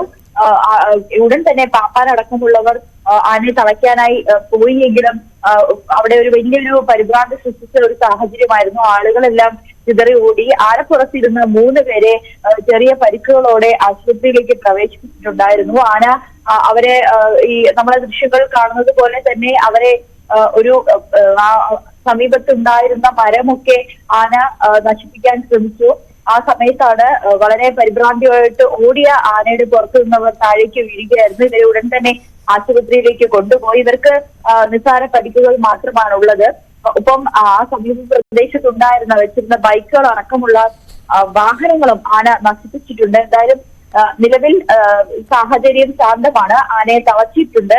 തിരുവനന്തപുരം സ്വദേശിയുടെ ഉടമസ്ഥതയിലുള്ള ആനയാണ്. വേണാട് ആദികേശവനാണ് ഇടഞ്ഞത്. ഇന്ന് രാവിലെയായിരുന്നു സംഭവം. എന്തായാലും ഉത്സവത്തിനിടയിലായിരുന്നു ഇത്തരത്തിലൊരു സംഭവം ഉണ്ടായത്. പക്ഷേ ആളുകളൊക്കെ ചിതറി ഓടിയത് കൊണ്ട് വലിയൊരു അപകടമാണ് അവിടെ ഒഴിവായത്. ശരി, നവമി ദിനേശാണ് വാർത്തയുടെ വിവരങ്ങൾ പങ്കുവച്ചത്. ഇപ്പോൾ പത്തനംതിട്ട റാന്നിയിൽ വെച്ച് മുഖ്യമന്ത്രിക്ക് നേരെ കരിങ്കൊടി കാണിച്ചു എന്നുള്ള വിവരങ്ങളാണ് പുറത്തുവരുന്നത്. പത്തനംതിട്ട റാന്നിയിലാണ് ഇപ്പോൾ നവകേരള സദസ്സ് പത്തനംതിട്ടയിൽ പുരോഗമിക്കുന്നതിനിടെയാണ് ഇപ്പോൾ മുഖ്യമന്ത്രിക്ക് നേരെ കരിങ്കൊടി കാണിച്ചത്. വാർത്തയുടെ വിവരങ്ങളുമായി ശശിനാരായണൻ ചേർന്നു. ശശിനാരായണൻ, മുഖ്യമന്ത്രിക്ക് നേരെ എപ്പോഴായിരുന്നു കരിങ്കൊടി പ്രയോഗം? ആരാണ് കരിങ്കൊടി കാണിച്ചത്? കെ എസ് യു പ്രവർത്തകരാണോ അല്ലെങ്കിൽ യൂത്ത് കോൺഗ്രസ് പ്രവർത്തകരാണോ? ആരാണ്? എന്താണ് വിശദാംശങ്ങൾ? പത്തനംതിട്ടയിലെ പരിപാടി കഴിഞ്ഞ് റാന്നിയിലേക്ക് മുഖ്യമന്ത്രി എത്തുമ്പോഴാണ് റാന്നി മന്ദമരുതിയിൽ വെച്ച് ഇത്തരത്തിൽ യൂത്ത് കോൺഗ്രസ് പ്രവർത്തകർ മുഖ്യമന്ത്രിയുടെ വാഹനത്തിന്റെ കരിങ്കൊടി നാട്ടിയത്. തുടർന്ന് പോലീസ് ഇവരെ അറസ്റ്റ് ചെയ്ത് നീക്കുകയും ചെയ്തു. പക്ഷേ ഇതിനിടയിൽ തന്നെ ഡിവൈഎസ്കാർ വരികയും യൂത്ത് കോൺഗ്രസ് പ്രവർത്തകർ തമ്മിൽ ഏറ്റുമുട്ടുകയും ചെയ്തു. ഒരു സംഘർഷം ഉണ്ടാവുകയും ചെയ്തു. തുടർന്നാണ് പോലീസ് പ്രവർത്തകരെ അറസ്റ്റ് ചെയ്ത് നീക്കിയത്. എന്തായാലും കനത്ത സുരക്ഷ പത്തനംതിട്ടയിലും പല സ്ഥലങ്ങളിലും ഈ മുഖ്യമന്ത്രിയുടെ നവകേരള യാത്രയ്ക്ക് ഏർപ്പെടുത്തിയിരുന്നു. പക്ഷേ ആ സുരക്ഷയൊക്കെ മറികടന്നാണ് ഇപ്പോൾ റാന്നിയിൽ വെച്ച് മുഖ്യമന്ത്രിയുടെ വാഹനം കടന്നു പോകുന്ന സമയത്ത് തന്നെ കരിങ്കൊടി കമ്പിൽ കെട്ടിയിരുന്നത്. തുടർന്ന് പ്രവർത്തകർ അവിടെ പ്രതിഷേധം സംഘടിപ്പിക്കുന്നത്. ഈ പ്രതിഷേധത്തിന് നേരെ പ്രവർത്തകരും വരികയും തുടർന്ന് പരസ്പരം സംഘർഷം ഉണ്ടാവുകയും ചെയ്തു. അത്തരത്തിലാണ് ഇപ്പോൾ ആ പ്രവർത്തകരെ പോലീസ് അറസ്റ്റ് ചെയ്ത് ബലപ്രയോഗത്തിലാണ് അറസ്റ്റ് ചെയ്ത് നീക്കിയത്. പത്തനംതിട്ടയിലും നവകേരള സദസ്സ് നടക്കുന്ന സമയത്ത് പത്തനംതിട്ട നഗരമധ്യത്തിലും യൂത്ത് കോൺഗ്രസിന്റെ നേതൃത്വത്തിൽ ഇത്തരത്തിൽ കറുത്ത ബലൂൺ യൂത്ത് കോൺഗ്രസിന്റെ കൊടി കെട്ടിയ കറുത്ത ബലൂൺ പറത്തി പ്രതിഷേധിക്കുകയും ചെയ്തു. അത്തരത്തിൽ 2 സ്ഥലങ്ങളിൽ ഇത്തരത്തിൽ മുഖ്യമന്ത്രിയുടെ പരിപാടിയുമായി ബന്ധപ്പെട്ട് ആറന്മുളയിലും റാന്നിയിലും യൂത്ത് കോൺഗ്രസിന്റെ ഒരു പ്രതിഷേധം ഉണ്ടായിട്ടുണ്ട്. സ്ഥലത്ത് ആ സമയത്ത് പോലീസ് ഉണ്ടായിരുന്നില്ലേ ശശിനാരായണൻ? അത് ആ സ്ഥലങ്ങളിലെല്ലാം പോലീസിന്റെ കനത്ത സുരക്ഷയാണ് ഇപ്പോൾ ഈ നവകേരള സദസ്സുമായി ബന്ധപ്പെട്ട് ഉണ്ടായിരുന്നത്. റാന്നിയിലും അത്തരത്തിൽ തന്നെ ഉണ്ടായിരുന്നു. പക്ഷേ ഈ മുഖ്യമന്ത്രി പോകുന്ന വഴിയിൽ പോലീസിന് ഇത്തരത്തിലൊരു ഇൻഫർമേഷൻ ലഭിച്ചില്ലെന്നാണ് നമുക്ക് മനസ്സിലാക്കിയത്. എന്തായാലും ആ പോലീസിന്റെ കണ്ടുപിടിച്ചാൽ ഇവർ അവിടെ സ്ഥലത്തെത്തി ഇത്തരത്തിൽ കരിങ്കൊടി കാട്ടുകയും പ്രതിഷേധിക്കുകയും ചെയ്തു. ഉടൻ തന്നെ പോലീസ് സ്ഥലത്തെത്തുകയും ഡിവൈഎസ് പ്രവർത്തകരും ഇതൊരു മുൻകരുതൽ പോലെ അവിടെ എത്തുകയും പരസ്പരം ഏറ്റുമുട്ടുകയും ചെയ്തു. ഒരു സംഘർഷം ഉണ്ടായി ചെയ്തു. തുടർന്നാണ് പോലീസ് ഇവരെ അറസ്റ്റ് ചെയ്ത് നീക്കിയത്. പ്രതിഷേധിക്കുന്ന യൂത്ത് കോൺഗ്രസ് പ്രവർത്തകരെ, KSU പ്രവർത്തകരെ അടിച്ചൊതുക്കുന്ന രീതിയാണ് ഇപ്പോൾ കേരളത്തിലെ DYFI, SFI പ്രവർത്തകർ കാണിക്കുന്നത്. അതിന് കുടപിടിക്കുന്ന പോലീസിനെയും നമ്മൾ കണ്ടതാണ്. ആ ഒരു സാഹചര്യം തന്നെയാണ്, സമാന സാഹചര്യം തന്നെയായിരുന്നു റാന്നിയിലും ഉണ്ടായത്. റാന്നിയിലും സമാനമായ രീതിയിൽ തന്നെയാണ് ഇത്തരത്തിലുള്ള സാഹചര്യം ഉണ്ടായത്. കാരണം നിലവിലത്തെ സാഹചര്യത്തിൽ ഇന്നലെയൊക്കെ കടുത്ത വിമർശനങ്ങളാണ് ഇത്തരത്തിൽ ഈ മുഖ്യമന്ത്രിയുടെ ഗൺമാൻ അടക്കമുള്ള ആളുകൾ പ്രതിഷേധക്കാരെ ഇത്തരത്തിൽ മർദ്ദിക്കുന്നത് വലിയ വിമർശനം ഉയർന്ന സാഹചര്യത്തിൽ ഇന്നത് മുഖ്യമന്ത്രി ന്യായീകരിക്കുകയും ചെയ്തു. ഇന്നത്തെ വാർത്താ സമ്മേളനത്തിൽ മുഖ്യമന്ത്രി അക്കാര്യം ന്യായീകരിക്കുകയും ചെയ്തു. അതേസമയം ഗവർണറെതിരെ ശക്തമായ പ്രതിഷേധമാണ്. ഗവർണർ ഇത്തരത്തിൽ SFIക്കാർക്കെതിരെയുള്ള നടപടിക്കെതിരെ ശക്തമായ പ്രതിഷേധവും മുഖ്യമന്ത്രി രേഖപ്പെടുത്തി ചെയ്തു. പക്ഷെ ആ സാഹചര്യത്തിലാണ് ഈ പ്രതിഷേധിക്കുന്നവരെ ഇത്തരത്തിൽ സമാനമായ രീതിയിൽ തന്നെ പോലീസ് നേരത്തെ ചെയ്തതുപോലെ തന്നെ ആളുകളെ യൂത്ത് കോൺഗ്രസ് പ്രവർത്തകരെ ഇത്തരത്തിൽ കേസ് പ്രവർത്തകരൊക്കെ മർദ്ദിക്കുന്ന സാഹചര്യം ഉണ്ട്. എന്തായാലും പ്രതിഷേധം ഈ നവകേരള സദസ്സുമായി ബന്ധപ്പെട്ട പോകുന്ന സ്ഥലങ്ങളിൽ ഉണ്ട്. ആ അത്തരത്തിൽ പ്രതിഷേധങ്ങൾ പോലീസിന്റെ കണ്ണുവെട്ടിച്ചാണ് യൂത്ത് കോൺഗ്രസ് പ്രവർത്തകർ രംഗത്തുകയും തുടർന്ന് കൊടി കാണിക്കുകയും ഇത്തരത്തിൽ അറസ്റ്റ് ചെയ്ത് നീക്കേണ്ട ഒരു സാഹചര്യമുണ്ട്. ഏതായാലും DYFI പ്രവർത്തകരും ഈ ശക്തമായ രീതിയിൽ ഇത്തരത്തിൽ പ്രതിഷേധിക്കുന്ന യൂത്ത് കോൺഗ്രസ് പ്രവർത്തകരെ തമ്മിൽ ഏറ്റുമുട്ടുന്ന ഒരു സാഹചര്യം കൂടി പല സ്ഥലങ്ങളിൽ ഉണ്ടാകുന്നുള്ളത് അറിയാം. ശരി, എന്തായാലും റാന്നിയിൽ മുഖ്യമന്ത്രിക്ക് നേരെ യൂത്ത് കോൺഗ്രസ് പ്രവർത്തകർ കരിങ്കൊടി കാണിച്ചു. കരിങ്കൊടി കാണിച്ച യൂത്ത് കോൺഗ്രസ് പ്രവർത്തകരെ DYFI പ്രവർത്തകരും പോലീസും ചേർന്ന് ബലം പ്രയോഗിച്ച് മാറ്റുന്നതാണ് കണ്ടത്. ശശിനാരായണനാണ് വാർത്തയുടെ വിവരങ്ങൾ പങ്കുവച്ചത്. കായിക വാർത്തകൾ.